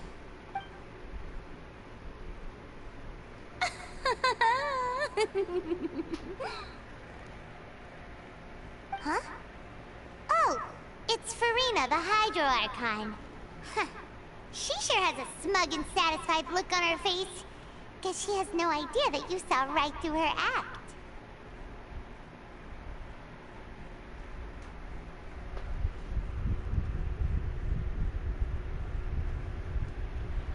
Alright, see you, Yuki. It was nice meeting you. Very good. That is for the best. No need to pay her any more attention. We may now enjoy the show. Huh? So is this what things are like between the Chief Justice and the Hydro Archon? All right, please wait just a moment longer. I've pretty much finished my preparations, and the performance will start as soon as the audience has made their way to their seats. Yay! The show's finally about to start! Paimon can hardly wait! Paimon's never seen a real live magic show before!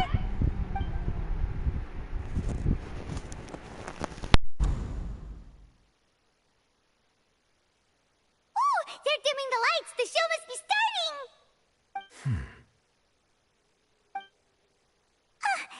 Sorry. Paimon will try to stay quiet. Welcome, one and all, to the Opera Epiclese. I am the star of today's show, Linny. And over here is my sister Lynette, who will be working as my wonderful assistant. Please, let's give her a warm welcome. Hello, everyone. I know she may seem to be a little sleepy right now, but that's just a sign that she's nervous. Whatever. Now, some of you may be thinking, two vision holders who can freely manipulate elemental powers performing magic is not true magic at all. So, I would like to take a moment to assure you that elemental powers will have nothing to do with what you will witness on the stage today.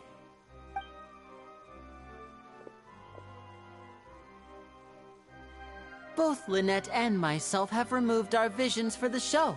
That way, even the gods won't be able to help us. Oh, good point. That's what makes the show real magic. Now, without further ado, let the show begin. Lynette will now exit the stage to make some preparations. I know you might miss her, but don't worry. She'll be coming right back on stage momentarily.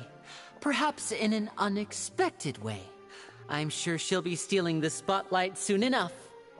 Oh, and before I forget, there's one more thing I should say. You never know what can happen in the blink of an eye.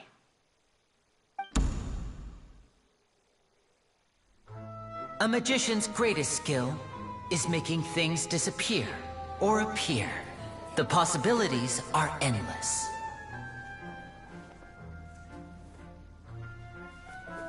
Huh?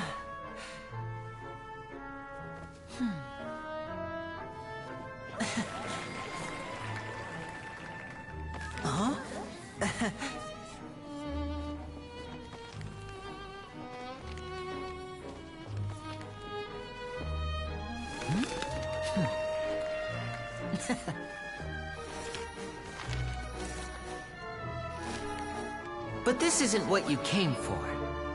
These little tricks, you've seen them all before. So it's time for something truly extraordinary, don't you think? This one's a little tricky.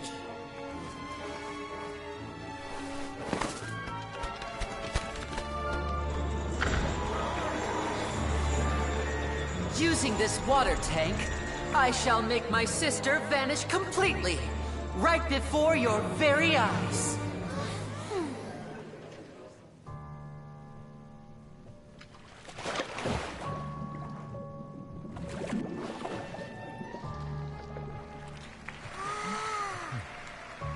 It's actually quite simple.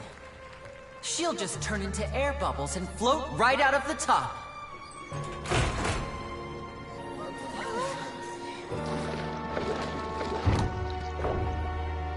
Oh no! I told them to check all the props carefully. With the lid on, even air can't escape. An amateur magician would be getting very nervous right around now. Luckily, it's me on stage, so let me show you what a true virtuoso can do.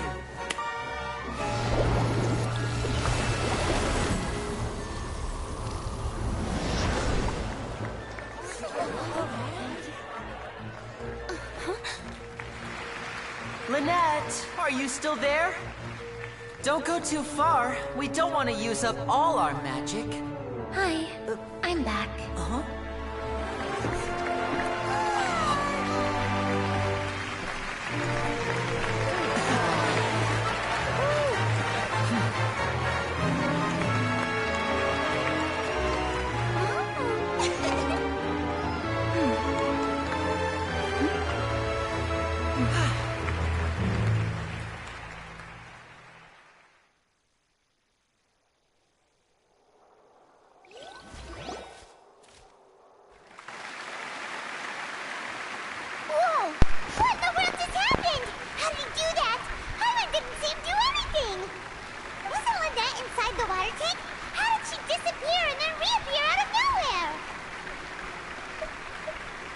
If we could see easily through his tricks, then that would mean that his skills are still lacking. To appreciate magic, you should focus on the show happening on stage, rather than getting caught up in trying to see that which has been intentionally hidden. Guess you're right. Paimon couldn't believe her eyes when Lynette reappeared. Amazing! Thank you everyone. I'm glad you enjoyed that performance.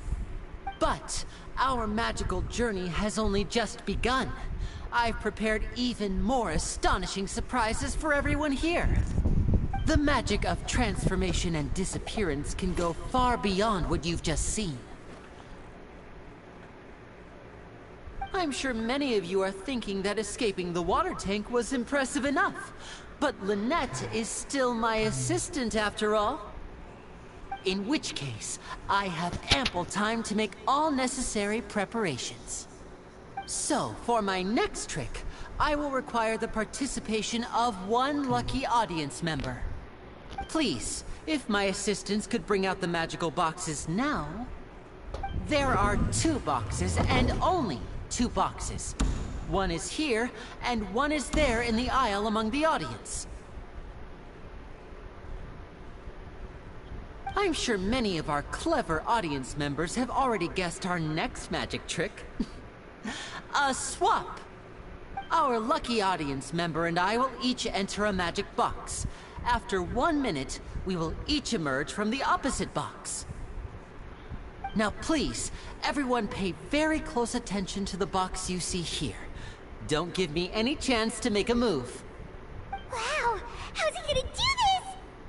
Hey, do you think this is all magic tricks, or does Lenny have actual superpowers? The lucky audience member will be generated by this random number selector. It selects numbers entirely at random. Even I don't know who will be chosen to participate. Right. Now then, let's begin. Let me see. Oh, row 7, seat 3. Congratulations! You now have the chance to experience magic firsthand for an entire minute. Please, come forward. My assistant will take you beside the magic box. I'm sorry, it might be a little cramped inside, but no need to feel nervous. We've carefully arranged everything for you to be as comfortable as possible. Right. You don't need to do anything, but no matter what strange things may happen, don't come out of the box. If the magic is interrupted, who knows where you might end up? You might even find yourself in the Fortress of Meropide. Oh, okay. Can you just put me on that stage instead? All right. Before I enter the magic box, there is one more thing I need to ask the audience to do. Could you all give me a countdown? Like this. 60, 59, 58. Just keep counting down. You can go a little faster or slower if you like.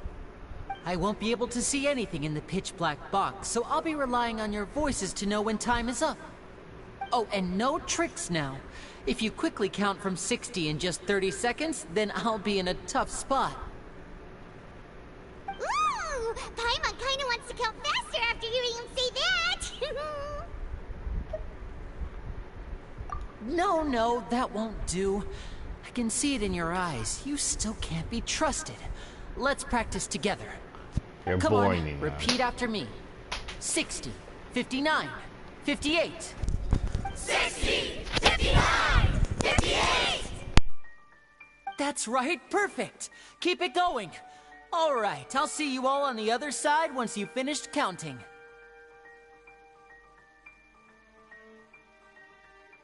$54, $53, $52? Huh? Why aren't you counting, Nervalet? I am counting in my head. I think things are exciting enough in here as it is. Merely a consequence of my identity and personality. Do not worry about me.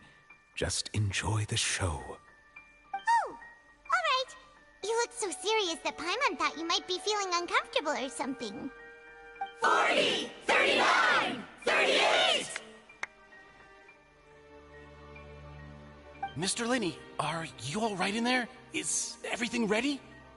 Yes, I'm fine. I'm just double-checking the direction of the magic. It would be a disaster if we get sent to the wrong places. For example, mid-air right above the audience. Even though he's saying that, Lenny doesn't seem nervous at all.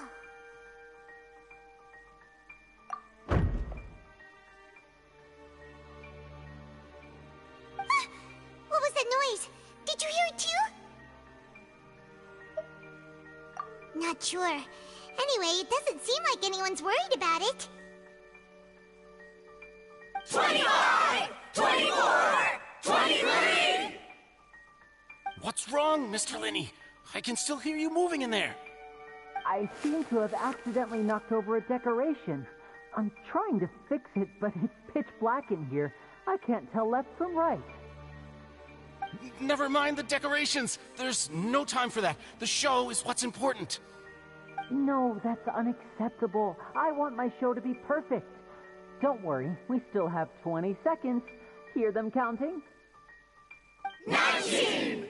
18! 17! It seems things aren't quite going as planned. I apologize, everyone. It feels like you're all starting to count faster, but that's all right. I know it can be tiring to do such a long countdown. 10 seconds and change is still plenty of time. 10! Almost there now. Whew. Swapping two people is harder work than you might think. Even a master magician like me can't guarantee I'll get it right the first time. Hey, wait! Is this the back one? I can't tell. They both look the same inside. Huh? Nope, that's not it. I'll try again. 7! Hey, slow down! Honestly! 5! 4! 3! Whoops! That doesn't count! 0!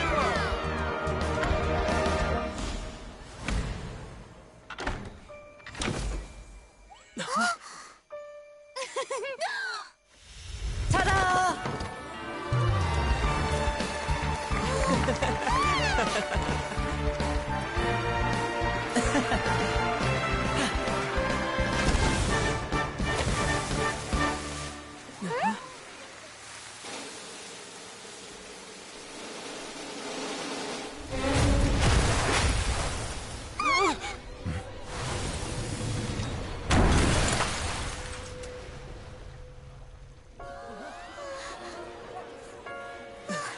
What happened?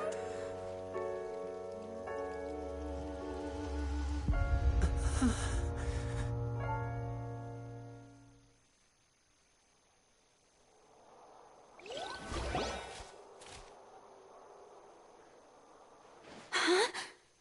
Is this part of the show?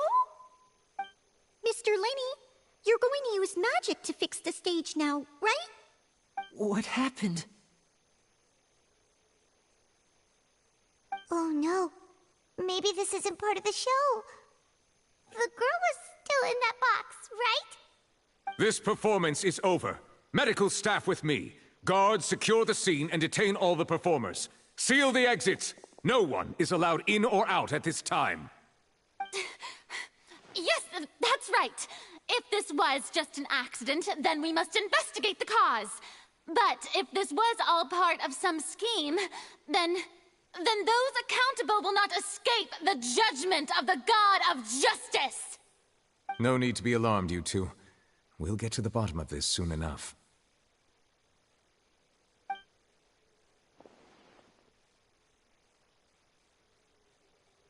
Unfortunately, the person who is in the magic box has been pronounced dead. His name was Cowell, one of the assistants in Linny's magic troupe.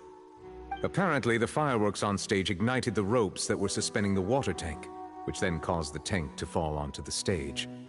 As of now, we are still not sure why we found Cowell in the box, rather than the guest from the audience. And after an initial search of the area, the guards have confirmed that the girl is nowhere to be found. It appears that this incident was not merely some mishap with the performance. And there are many indications that it is connected with the case of the serial disappearances of young women. The serial disappearances case? That's the case that Charlotte mentioned before!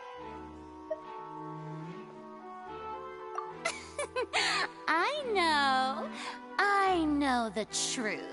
I can see through the whole thing. Really, using such a shallow and obvious mystery as his finale, did he really underestimate us that badly? I say that our powerful magician, Mr. Linney, is now the prime suspect for the serial disappearances case. Huh? Why me? This whole thing was an accident.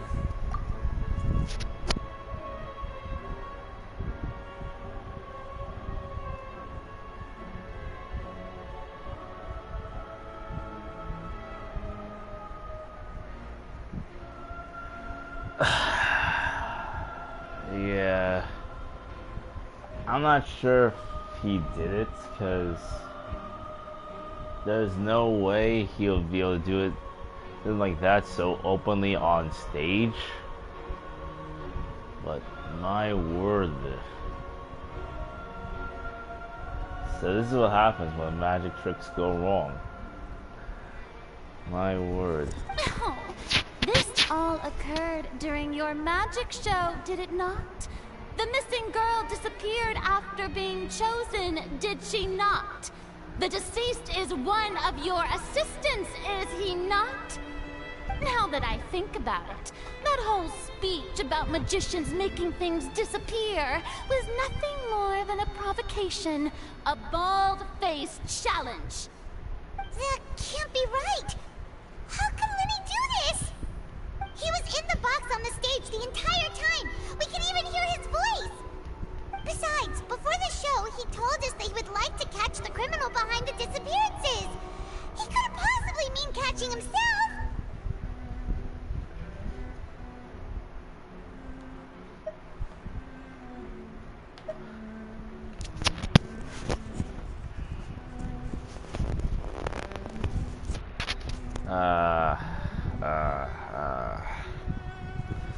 Well, this complicates things. I doubt he's the culprit in this case, but he's definitely a suspect now. Save discussion for a later time, please. Lady Farina, may I assume that your comments just now constitute an accusation against Mr. Linney and his associates, and that you are pressing charges? Huh? I just think that he... Well, I think it might be a little early to talk about formally pressing charges. But what Lady Farina said just now makes perfect sense. Looks like she's gonna personally deliver justice. A kidnapping and murder carried out under the cover of a magic show. Lady Farina said it all. I mean, of course, my dear people. But what excites me even more than the obvious truth before our eyes is the opponent I'll be facing. That's right. I mean you, Traveler. You'll support Linney, won't you? After all, he was the one who helped you the first time we met.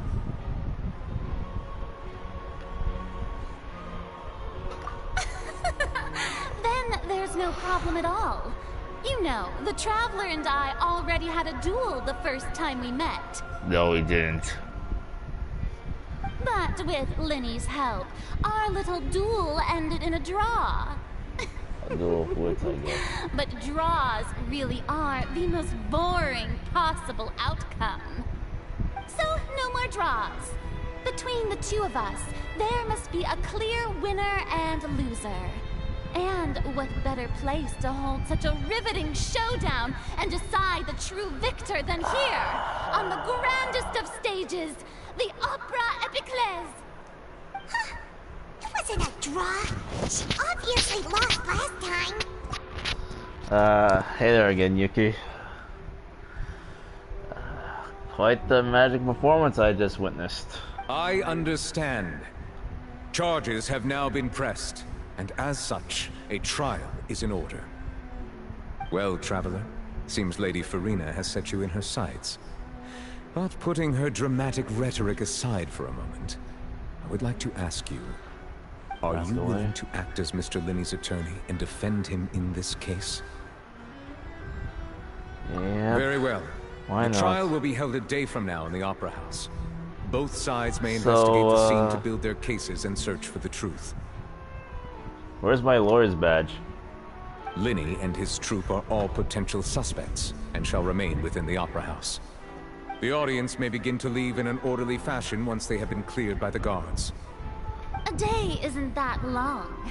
Let's see what kind of case this big shot Outlander can build in such a short amount of time. I'm really quite looking forward to hearing it. So I'm now a lawyer, it seems. Lenny! Sorry about everything that happened just now. Were you frightened? That's a stupid question. Who wouldn't be scared after witnessing an accident like that? Yeah, I'm a little shaken up myself. How could this happen? And poor Cal. I know you already claimed that you would defend me, but now it's just us talking. Tell me, do you think I could possibly be the murderer? No, because why would you do such a thing out in the open? You'd just be exposing yourself. Good to hear. Thank you so much for trusting me. I'm sure everyone sees me as the biggest suspect at this point. Okay. But if you ask me, the whole thing is mysteries layered upon mysteries, such that all that's left is confusion. I don't know whether what happened there on the stage was purely an accident or not. And I don't know why poor Cal was in the box. As for how that girl chosen from the audience could suddenly disappear, I'm afraid I don't have any answers either. If someone tampered with my performance, then we need to figure out what they did. Even a skilled and knowledgeable magician like myself couldn't pull all that off in just 1 minute. Which is precisely why we need to investigate. As this book says, the impossible could not have happened. Whatever happened must have been that which is possible.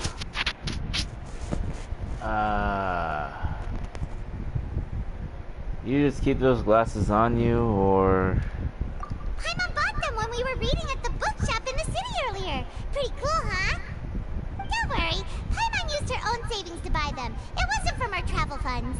Oh, I'm sure. I think they look cute on you, Paimon. You have good taste, Lynette. Anyways. That's the right attitude. Feeling depressed isn't going to help me now. I need to get back to my normal self. Take some time. But with the guards watching our every move, it's going to be especially difficult for Lynette and I to prove our own innocence. Good thing you agreed to be our attorneys. Thanks for that. We'll be counting on you. Yes, thank you so much. Yeah, just leave it to us. I'm not used to being a lawyer. Since we're going to start investigating, Paimon has a question first. Where did Lynette go during the performance?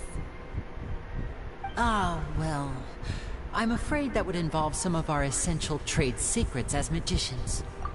Don't worry, it'll be between you and the Traveler and Paimon. Unless, of course, the hand is forced in court. The secrets behind our magic are past saving, Linny. I suppose you're right. The truth behind our tricks is going to be important evidence that will be weighted during the trial. 'Tis truly a pity. As a magician, our magic show is a work of art. We've poured countless hours and spared no effort in perfecting it. Yeah, damn shame. But if revealing our secrets will help you uncover the truth behind what happened, then it will be well worth it. We should go somewhere else if we're going to discuss our magic tricks. We'll go speak with the guards, and in the meantime, you can go investigate the stage and the seating areas. Alright, let's go have a look while the investigation teams are still here. Detective Paimon is on the case!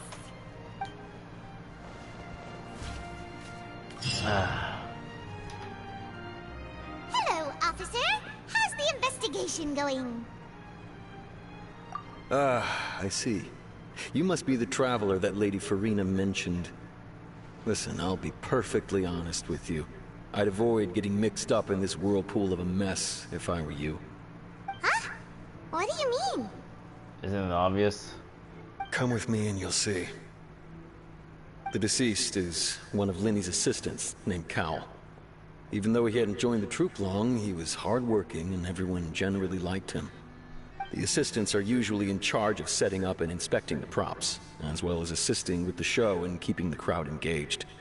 As you probably saw when you were in the audience, the water tank suddenly fell and smashed the box with Cowl inside it. This is the real mystery. We've already searched the scene and were unable to find any traces of the girl. However, if you look carefully, the box was positioned directly under the water tank. The ropes holding the tank were then burned by the pyrotechnics on stage, causing them to snap.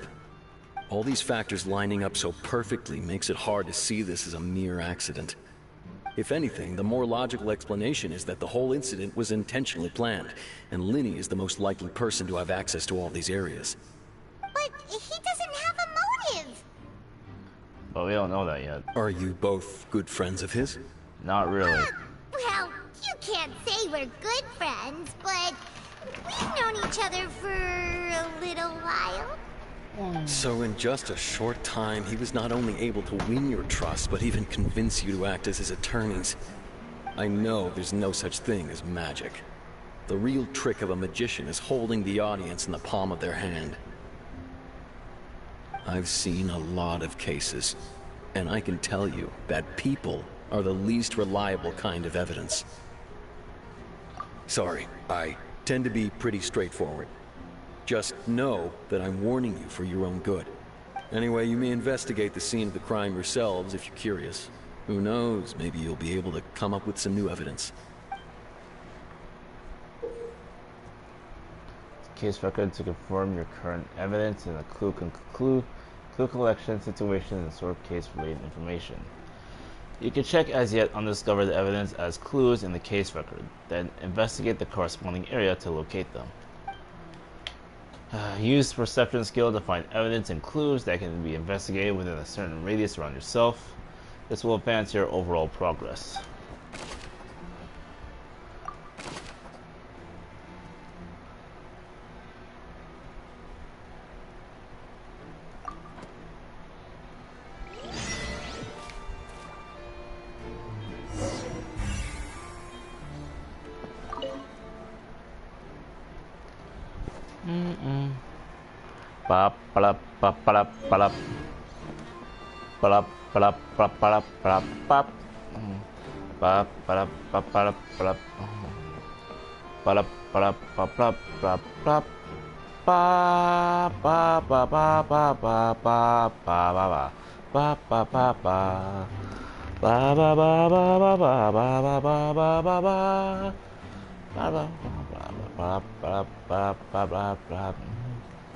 Blah blah blah blah blah blah blah blah blah blah blah blah blah blah na na na na na na na na na na. So this is the rope that broke and caused the water tank to fall. The rope looks pretty durable. How can it be burned through so quickly by fireworks?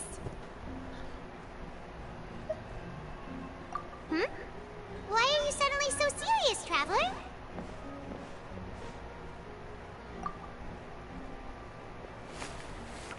Whoa. Look! This bit is made from different material! Most of it was burned away, but there's still a little bit of it left. Huh.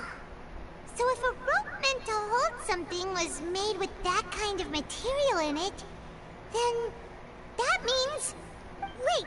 Why don't you write all this down? Let's take notes! This rope was used to suspend the water tank. It suddenly broke when the fireworks were being launched on stage.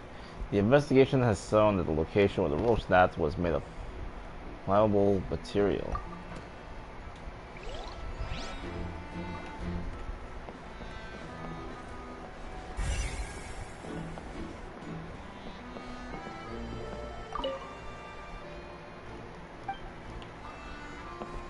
Actually, let me see if I can do this real quick. Ah, she's still wearing that disguise, okay.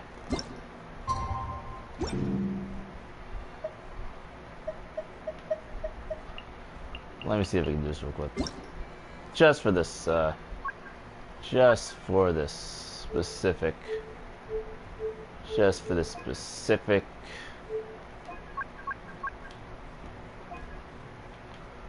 Oh.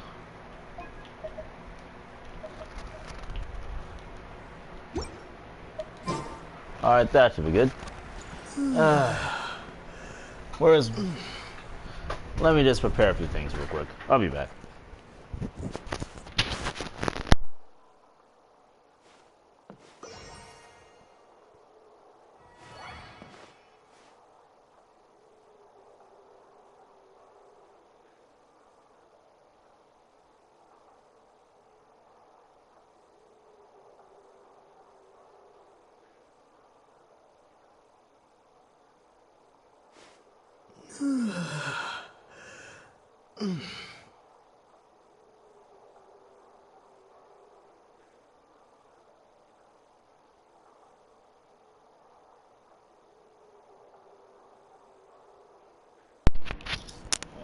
Let me just cue this music if I can try.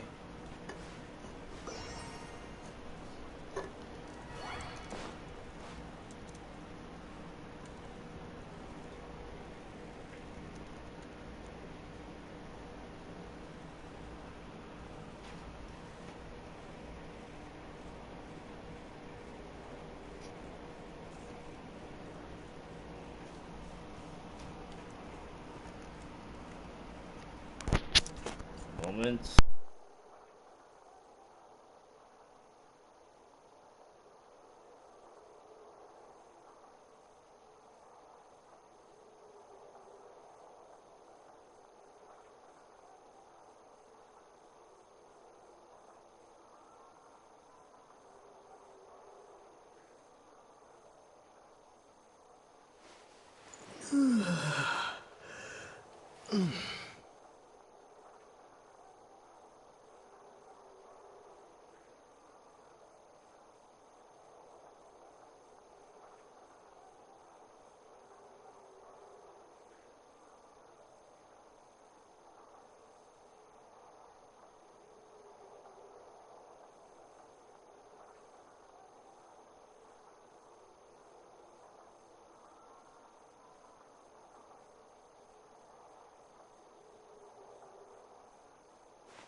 Alright, that should be good.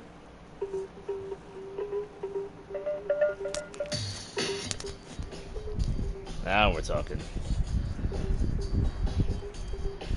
This can be heard, of course.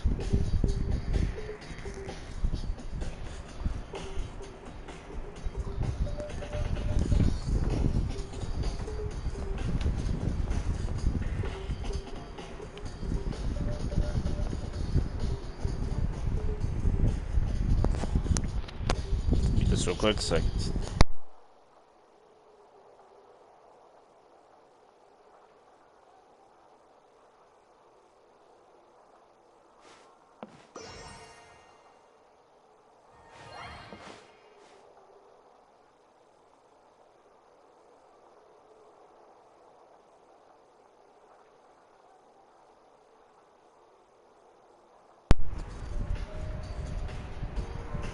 Alright, cue the music. Now we're talking.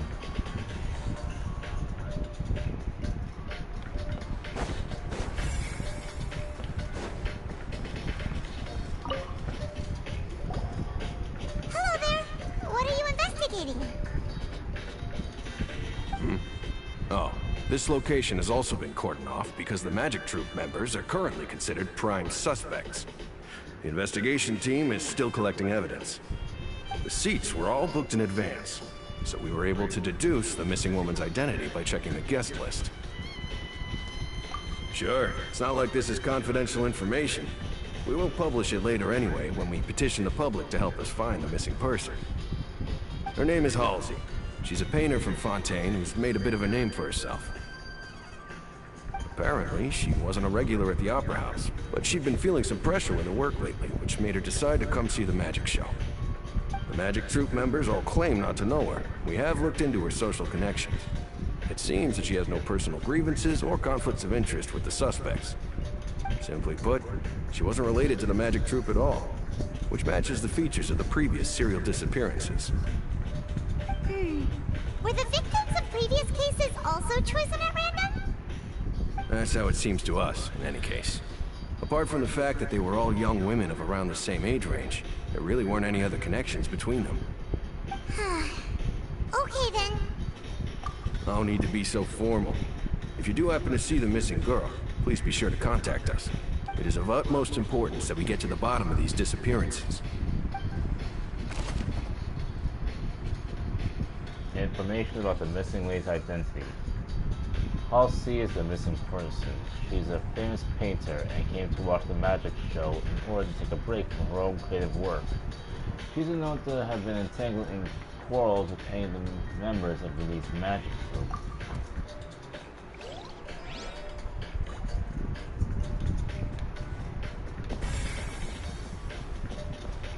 Let's see, where else? Who's inside the Opera House?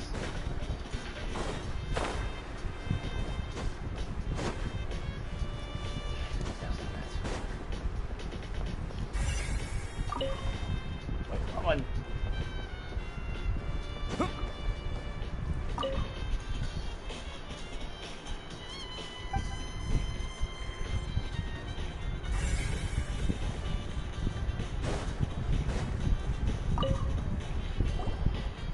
I see that you're investigating the area. Well, it just so happens that I'm interested too. If you find any new and interesting leads, be sure to share them with me, all right? We don't have too many thoughts yet.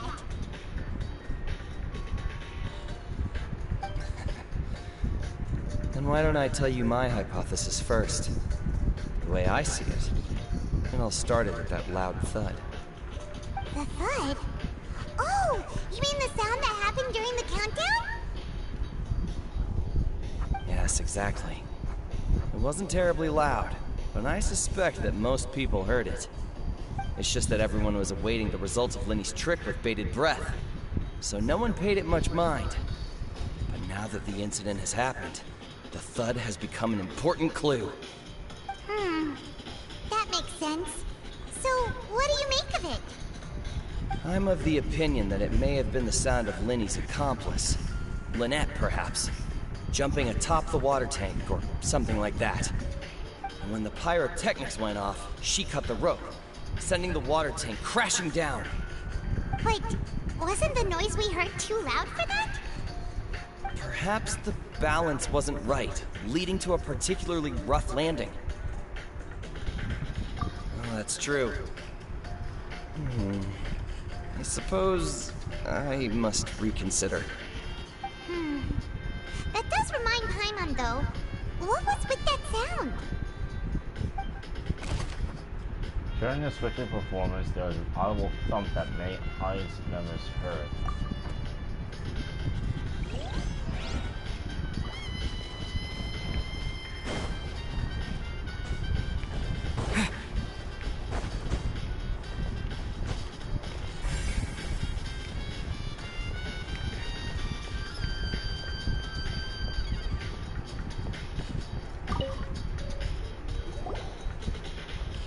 The investigation team has some new findings. Turns out there's an issue with the random number selector after all. See? Told you. What if the machine picked some big guy's seat? Do you think the murderer would have still made his move then? Sorry to interrupt, but we're helping Lenny and Lynette with their side of the investigation. What were you saying about the number selector? There's something wrong with it? You're trying to help them? That'll be a tall order. Lenny used the machine to pick a random member of the audience during his performance, right? The lucky girl that later disappeared. Well, we thought there might be a serious problem with the machine, so we had it taken away for further inspection. It turns out that the seat number it picked wasn't random at all. The machine picks that same number every time. I'm sure you already know that you have to make a reservation in advance to get a seat, regardless of whether it's a trial or some performance. In other words, Lenny knew who would be sitting where from the very beginning. That much checks out. Lenny reserved our seats for us, too. Bet you see why I was saying it'd be tough to make a case for Lenny. Even though it's bad for Lenny's case, Paimon had better write it down. This device was used during Lenny's magic performance to choose a lucky member of the audience. However, the guards have found that it will generate the exact same number no matter what. Clearly, someone has tampered with it.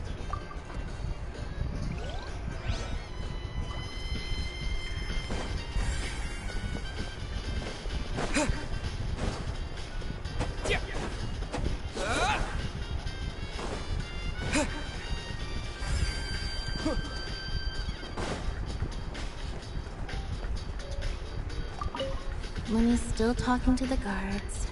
It seems he'll have a lot of explaining to do. I think someone will be assigned to monitor us later, but that's alright.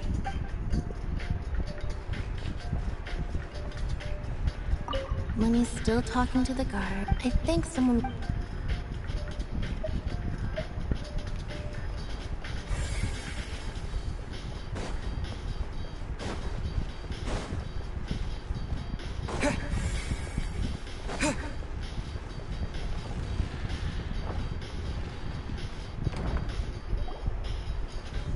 Hey, you! Yes, both of you! Over here! I've been keeping an eye on you for a while now. Huh? You mean us? That's right. If I'm not mistaken, you're also among those who wish to cut down the thorns and pursue the truth. No. And by the looks of it, you're not from Fontaine. Well, you're right on the moor about that one, but who are you?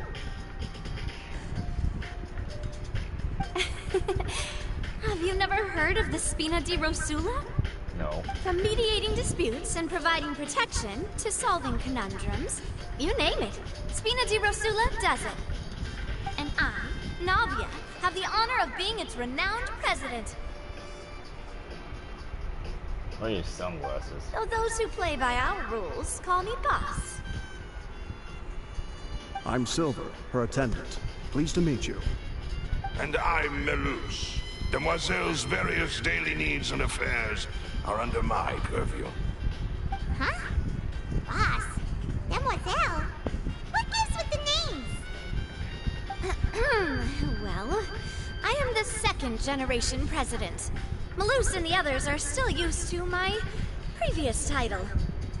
My apologies, Demoiselle. Should you prefer, boss, I will endeavor to use that instead. No, no need. You don't have to call me boss.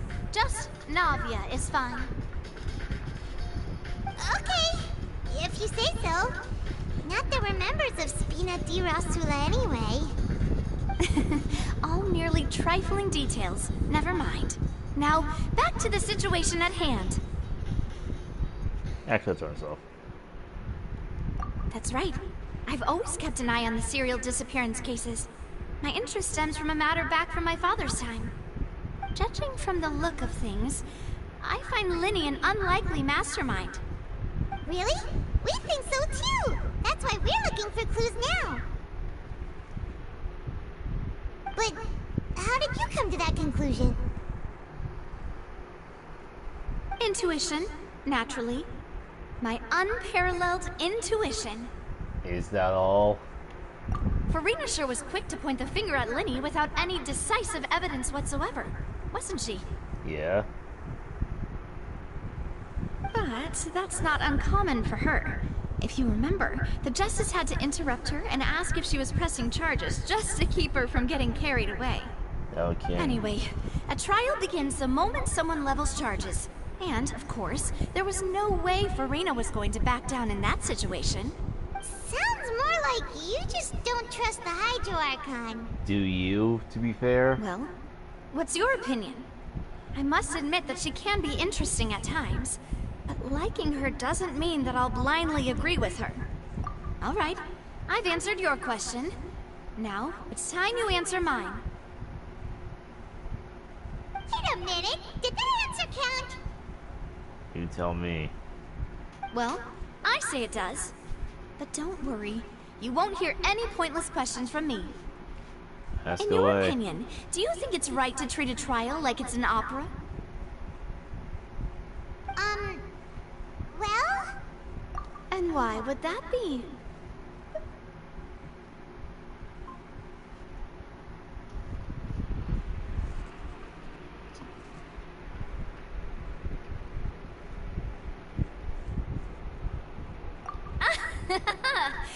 See, Silver and Malus? I told you they'd be different.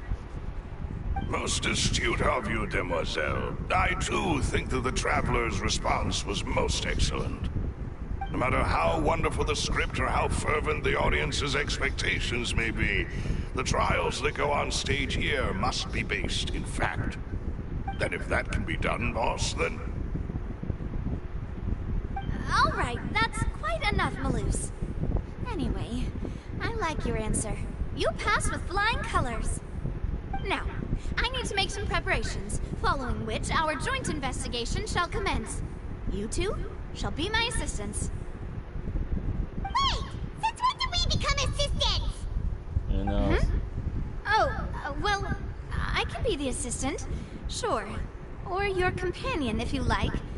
I'm really not that fussy. That's more like it.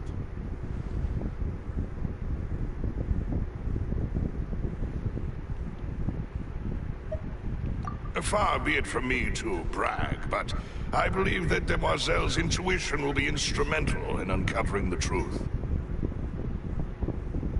You wish to save a friend from false accusations, and we wish to unravel the disappearances. In this sense, our goals are aligned. You have a point. Huh. You're quite the talker, aren't you, mister? And what about you over there? What do you think? You seem like you've got something on your mind. I have nothing to add. Oh, alrighty then. We'll be making some preparations first. Just be sure to let us know if they start revealing Lenny's tricks. Thanks!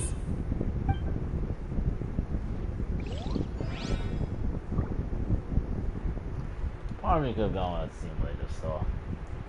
Oh well. Once I've done the investigation, I'll end the stream there.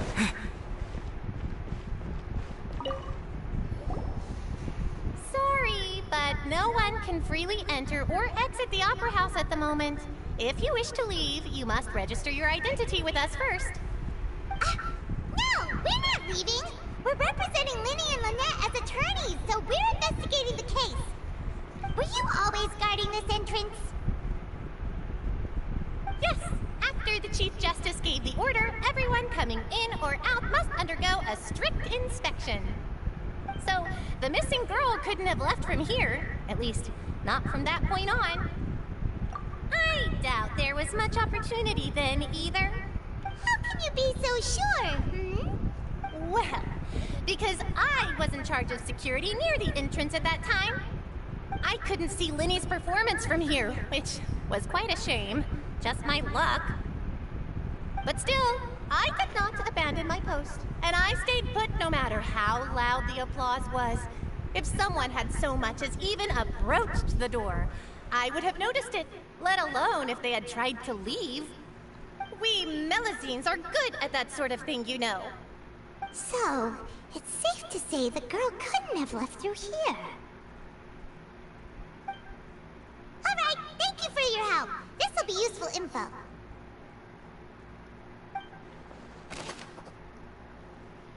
No one left the Opera House during the magic show, and after the incident happened, only those who had their identities cleared by the guard could leave.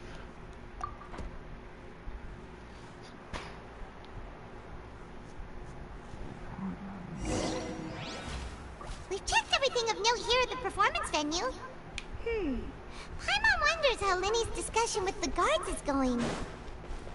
Let's go see, shall we?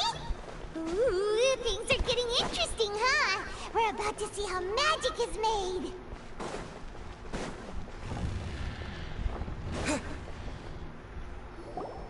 Understood.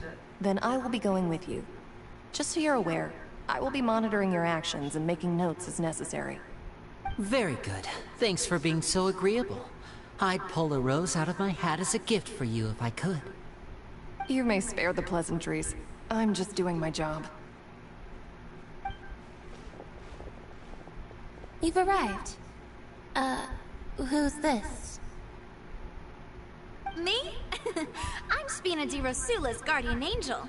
If you've got a problem, I've got the firepower. Sorry, I got a little carried away there. Call me Navia. I'm a partner of theirs, and will be helping investigate this whole situation. And these are my companions. Would you mind if they join as well? Fine by me. Oh, new helpers? I would be most grateful. Well, let's just say we're tagging along. It's not every day you get to see the secrets behind magic performed on such a large scale. I appreciate your kind interest. Come with me. We'll be heading below stage.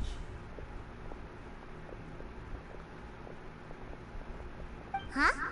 Below stage? Yes, a world of secrets is hidden beneath this magic box, prepared specifically for this switcheroo trick.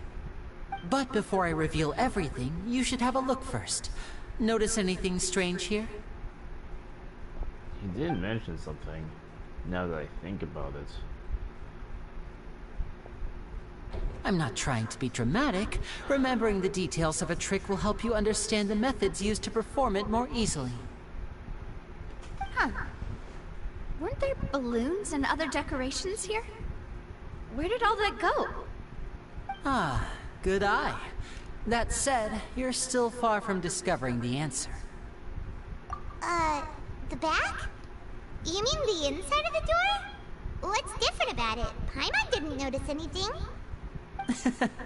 Very good indeed. I thought you might not be able to catch that, given that you were sitting in the first row. The back of this door was patterned. Those patterns are now gone, replaced by a smooth wooden board. So, if you put 2 and 2 together, what do you get? Exactly. All right, let's go. I'll tell you how it works as we head down.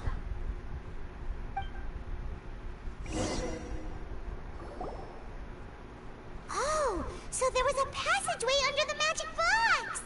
Yeah, I knew that already. I knew you'd figure out most of it as soon as you saw this place. The 2 magic boxes are positioned right above the 2 entrances of the tunnel. See this flatbed trolley? The box with the lucky audience member in it would be shuttled over to the other side using the trolley. This trolley can raise and lower and even rotate, ensuring that the box will face in the right direction. I see. So that's the purpose of the box inside another box. Precisely. The inner box would descend after the audience member was put inside and be moved along the trolley, all while the outer box would remain on stage as if nothing had ever changed. So that's how you did it! Once the box was lowered, the trolley would store some energy through this device here, with which it would complete the rest of the steps. The audience member would only be able to feel some slight movements in the dark, and by the time she walked out, she would already be back on stage. Right! You were talking that whole time, and you even came out for a moment near the end! Ah, yes. A phonograph operated by Lynette was used to achieve that effect. My assistant and I had already scripted our conversation beforehand. When the countdown began, I had already gone to the opposite box via a tunnel using that ladder. And what about Lynette? Where was she? I was in the mezzanine space in the back of the box. Oh, interesting! That's how we were able to coordinate Linny's lines with the assistant. And, by the way, I was the one who walked out of the box at the end. I mean, we are twins. All it takes is a change of clothes and no one can tell who's who. Wait, what? And that's my favorite part of this trick. Only Lynette and I can perform it. So that's how it all worked! Wow! Every detail you revealed was more amazing than the last! So, can we talk about, what could have interrupted all of this? Lynette would briefly walk out of the box and then go back in, jumping into the tunnel and escaping before the box on the trolley could finish ascending. And then I walk out of the other box in the audience area, and the trick would be complete. The operative word here being would. But as you saw, Cal was in the box, not our audience member. She, on the other hand, mysteriously vanished. We really don't know how that happened. If not for that interlude, this would have been an astonishing trick. I probably never would have figured out how you pulled it off. Maybe that would be for the better. And yet, However, to think that someone was able to use this magic trick to commit a crime. Could we have a look around? I think we can come up with some more leads. This is the scene of the crime, so Lenny and Lynette are not permitted to stay here. I'll escort them back up. Yes, of course. No need to be so strict now. I won't disappear into thin air, you know. Stop joking, Lynette. Thanks, everyone. Sorry. We're counting on you. Lenny given a detailed account of how the trick was supposed to work. By using a box inside a box, the idea was for the box containing the audience member to be transported across via a tunnel underneath. And Lenny himself would also use this tunnel to get to the other side. Meanwhile, having changed her outfit, Lynette and her assistant would take charge of on-stage interactions. The magic box on stage has an additional layer in its rear, which Lynette and Lenny's clothes remain hidden. She would appear at the end of the magic trick and lead people to believe that Lenny had been able to instantly move to the box on the other side. The magic box at the center of the audience stands has 2 layers, and beneath it is an entrance to the underground tunnel. This is how the lucky audience member was meant to have been transported without the audience noticing. Well, that's an interesting topic. Alright, let's investigate.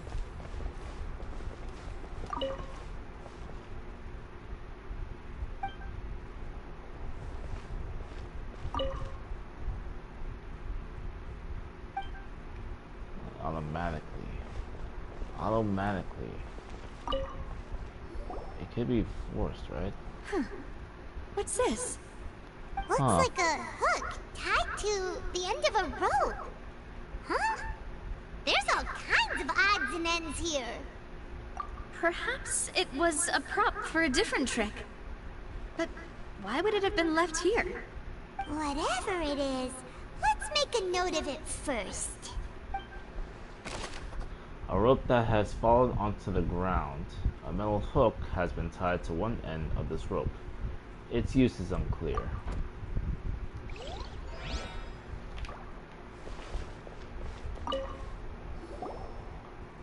The floor is wet. Please be careful not to slip. Speaking of which, why would there be water here? Oh! Paimon knows! It's one of those tricks where you pour water into a jug and then flip the jug over only for the water to disappear? And here's a broken vase! Huh. Did the trolley knock it down while moving? Doesn't look like it. That can't be. The trolley moves along tracks from start to finish. It couldn't have hit the vase at this distance. Let's note this down too and think about it later. There are many pieces of a broken flower vase on the one side of the tunnel. All the water within has been spilled. Judging from this distance, it seems unlikely that it was knocked over by the trolley meant to transport the magic box. Ouch.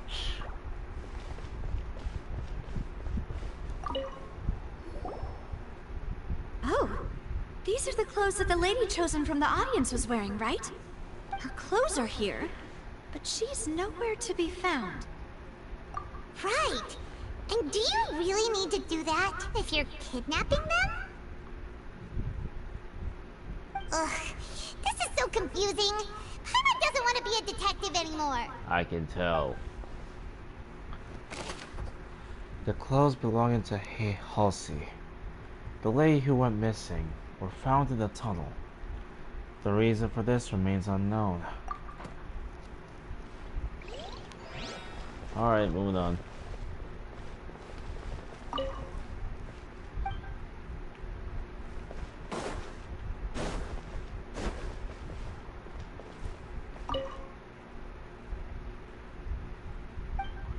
Wouldn't it be any props would be hidden inside this instead?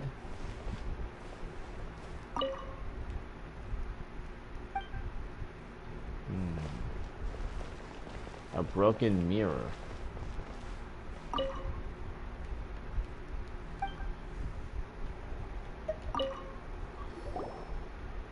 What is this place? It seems someone could fit through here. Huh.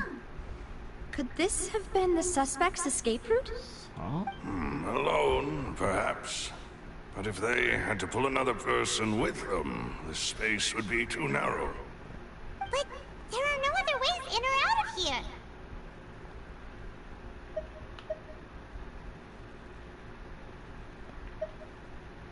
Oh, you're right! Let Paimon write that down. The tunnel vent looks like it could be... The tunnel vent looks like it could allow one person passage. Barely. But living along with the missing lady seems an unrealistic prospect. Seems we're just about done investigating down here. Yes. Let's head back up. Well, let me just gather my thoughts a bit. Before I go, let me just gather my thoughts. Let's see here. Yep, still wearing that stupid mask, I guess.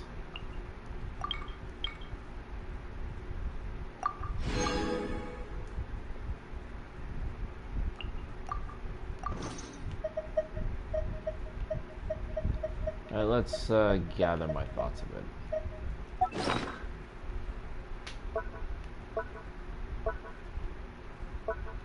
Actually, I needed this for a while now.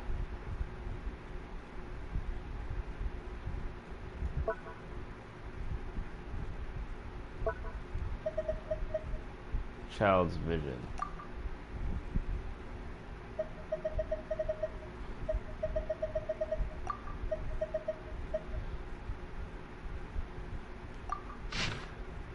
I'm not reading all this.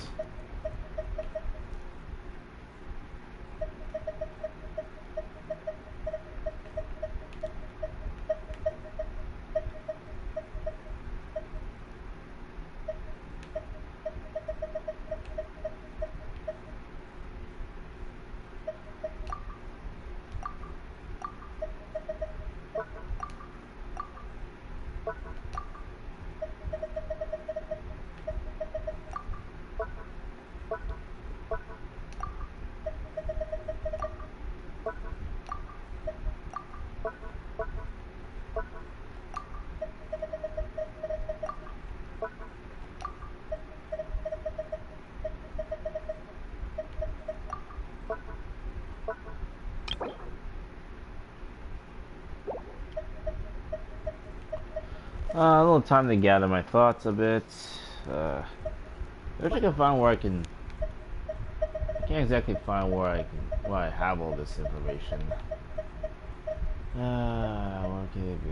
Where could it be? Where exactly did I get this from? Where could it be?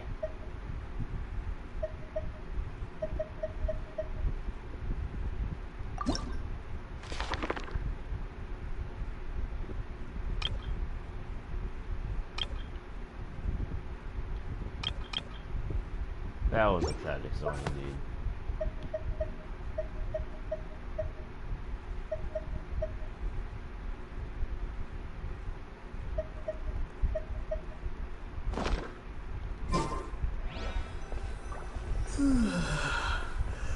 I can't exactly find my notes anywhere.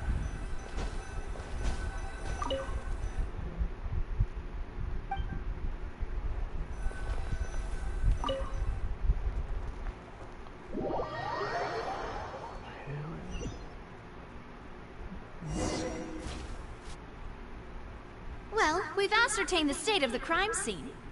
Let's find a place to sort out our findings once Malus returns. It seems to me that there are several things that don't add up here.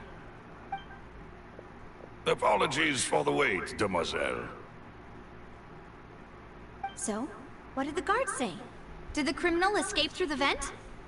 They believe the odds of that are very low, since the vent leads to the Opera House's basement. The guards have checked the area carefully. No one left through the basement during the performance or after the incident, and no one was found hiding there. So the tunnels become like a secret chamber then! You know, like the kind you usually see in novels!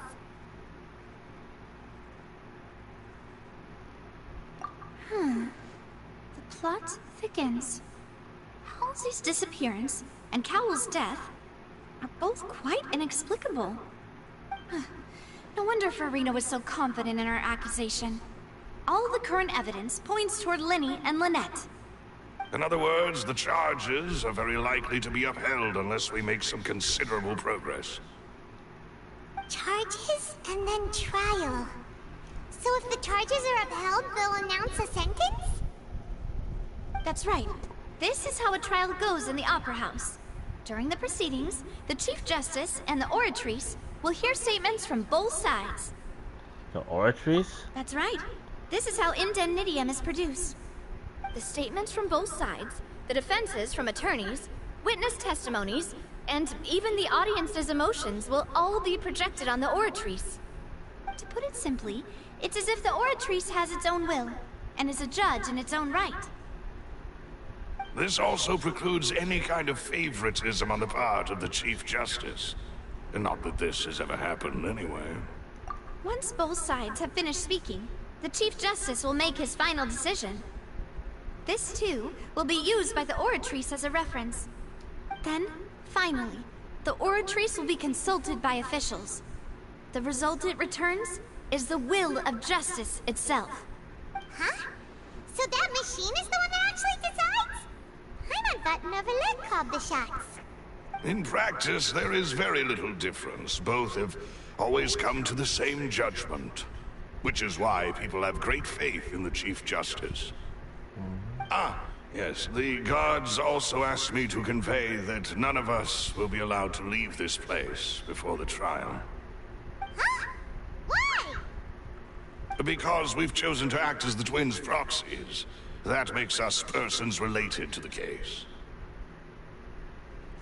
They're concerned that we might be colluding with outside parties, or that we might find outside help to disrupt the case. And even if that were not so, it could prove problematic if we happen to spread key information about the case ahead of time. I'm ready to break out at any time. Whoa, whoa! There's no need for that! Paimon thinks they have a point. That said, are they providing food? Really, man? Of course. I just hope you don't mind the lack of options. I'm afraid that catering to all tastes is not in the cards, nor is any guarantee of balanced nutrition.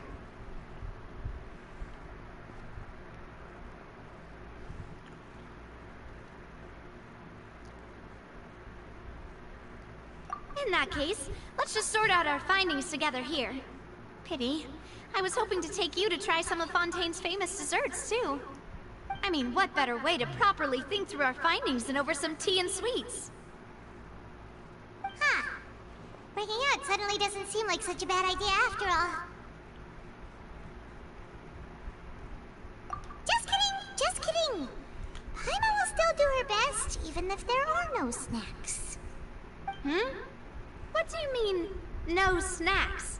Of course we'll have snacks. If we cannot buy some, then we'll simply make some. Huh? Here? But how? Understood, demoiselle. Everyone, please come with me.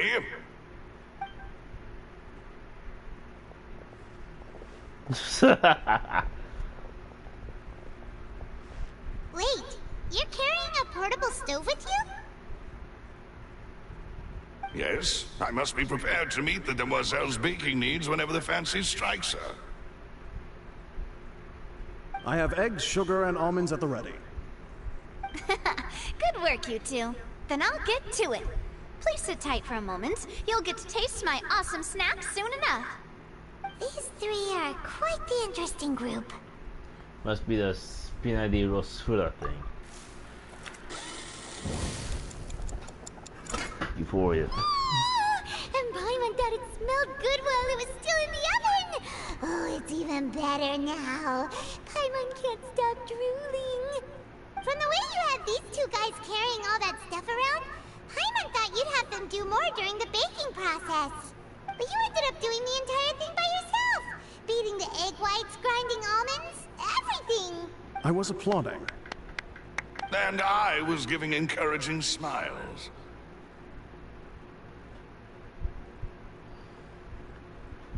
That's not exactly something that directly has to do with the making of the snacks, if that isn't clear to you guys. Paimon was just thinking. Aren't you worried about getting your fancy dress dirty, beating egg whites and baking like this? Well, I don't think it's carved in stone anywhere that fancy ladies can only read books, sip tea, ride horses, and play the piano. I just really enjoy making snacks. Don't underestimate beating egg whites, by the way. It's a real arm workout.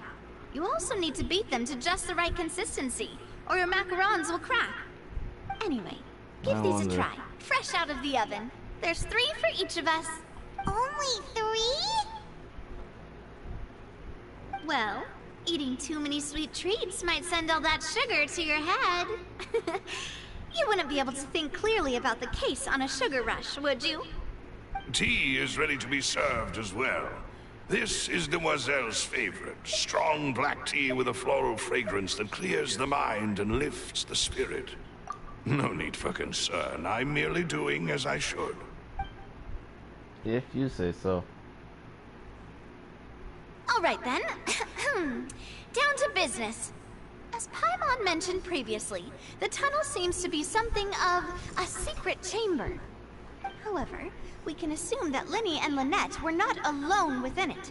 Some criminal also occupied its sealed confines. The magician twins could have committed the crimes, of course, but they lack any logical motive.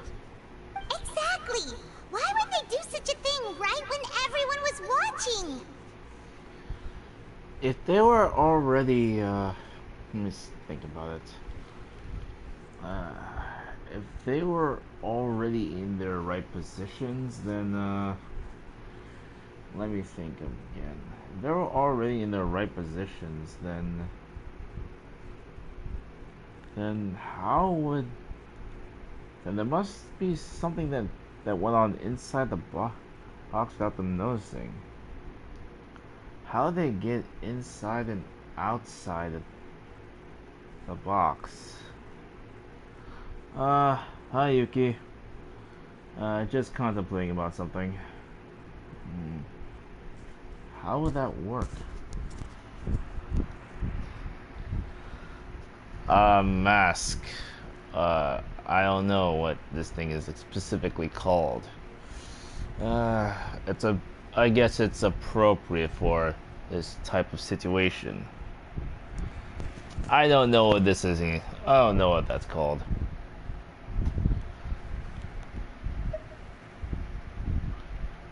The flower vase and the thud we heard during the performance could indicate some altercation between Halsey and the criminal in the tunnel, resulting in the shattering of the vase, the discarding of her clothes, and her abduction.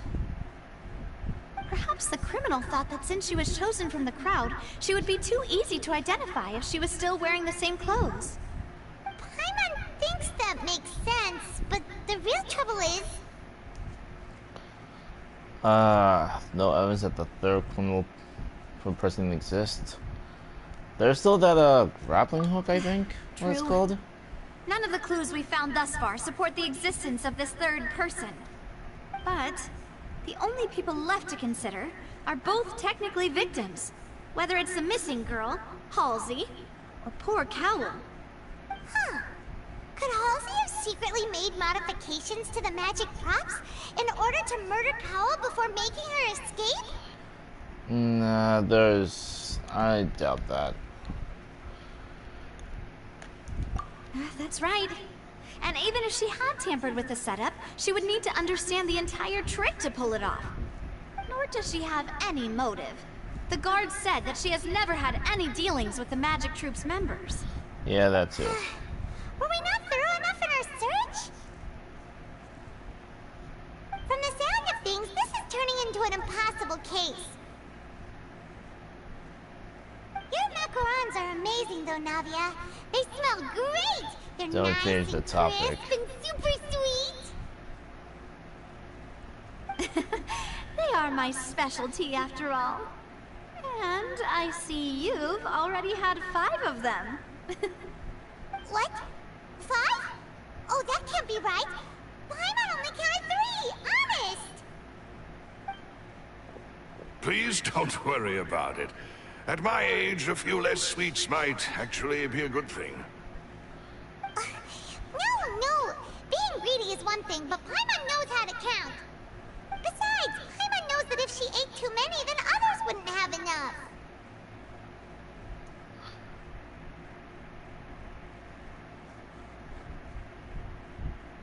The echo.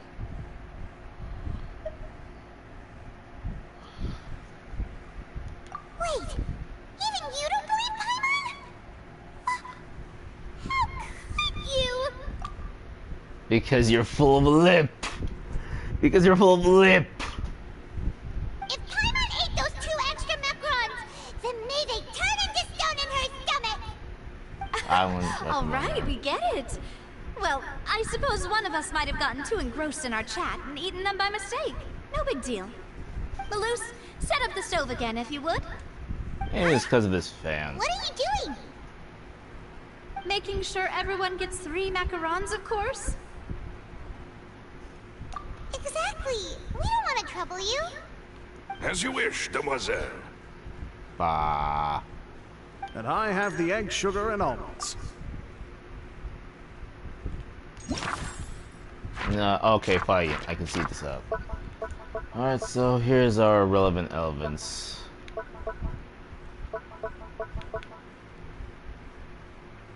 Maybe this rope can prove it. Broken flower vase. Relevant clues. A thump. I don't know if that thing can make that kind of sound. There's still some things missing, it seems.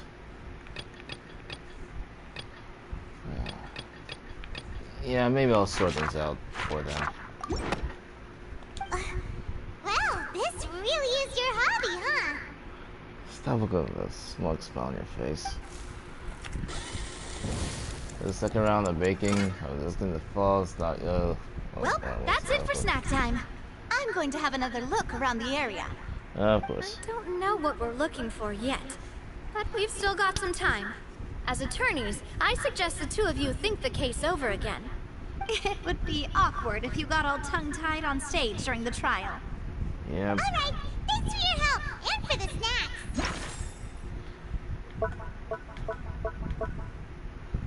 So clearly someone has tampered with this this device. It's not made of flammable material.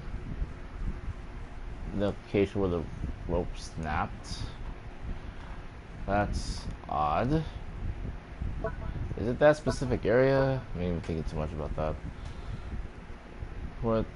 Let's see. Yeah. Yeah, this is such It was a mistake. nothing. A small task for the Spina di Rosula. Silver, Maloose, it's time to go. I'll be back if I find anything new. Neither Cowell nor Halsey has a motive, but after having talked to Navia, the likelihood of a third person being involved seems very low too. Alright, it's time to put our heads together. We've got to get our defense ready for the trial. Oh, it's probably gonna be a long and difficult case. There's no point in worrying about that now. We just need to prepare. There's still like... Take Pylon's notes. They should help you review the situation. I don't know how to see those notes though. That's a big problem.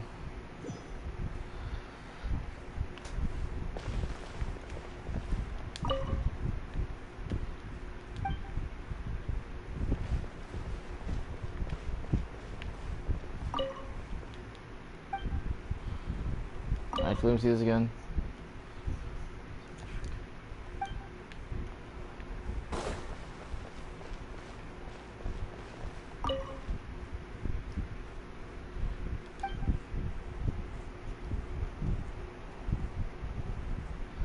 That's an odd one. Why do you need to take them off? Or are you just taking them somewhere? Yeah, what does that mean?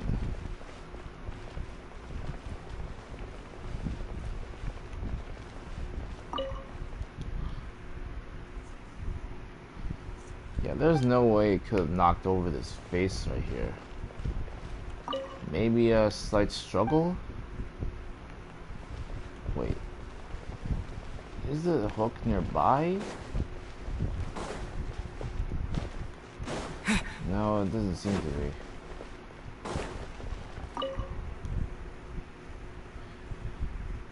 Haphazardly. What does that mean?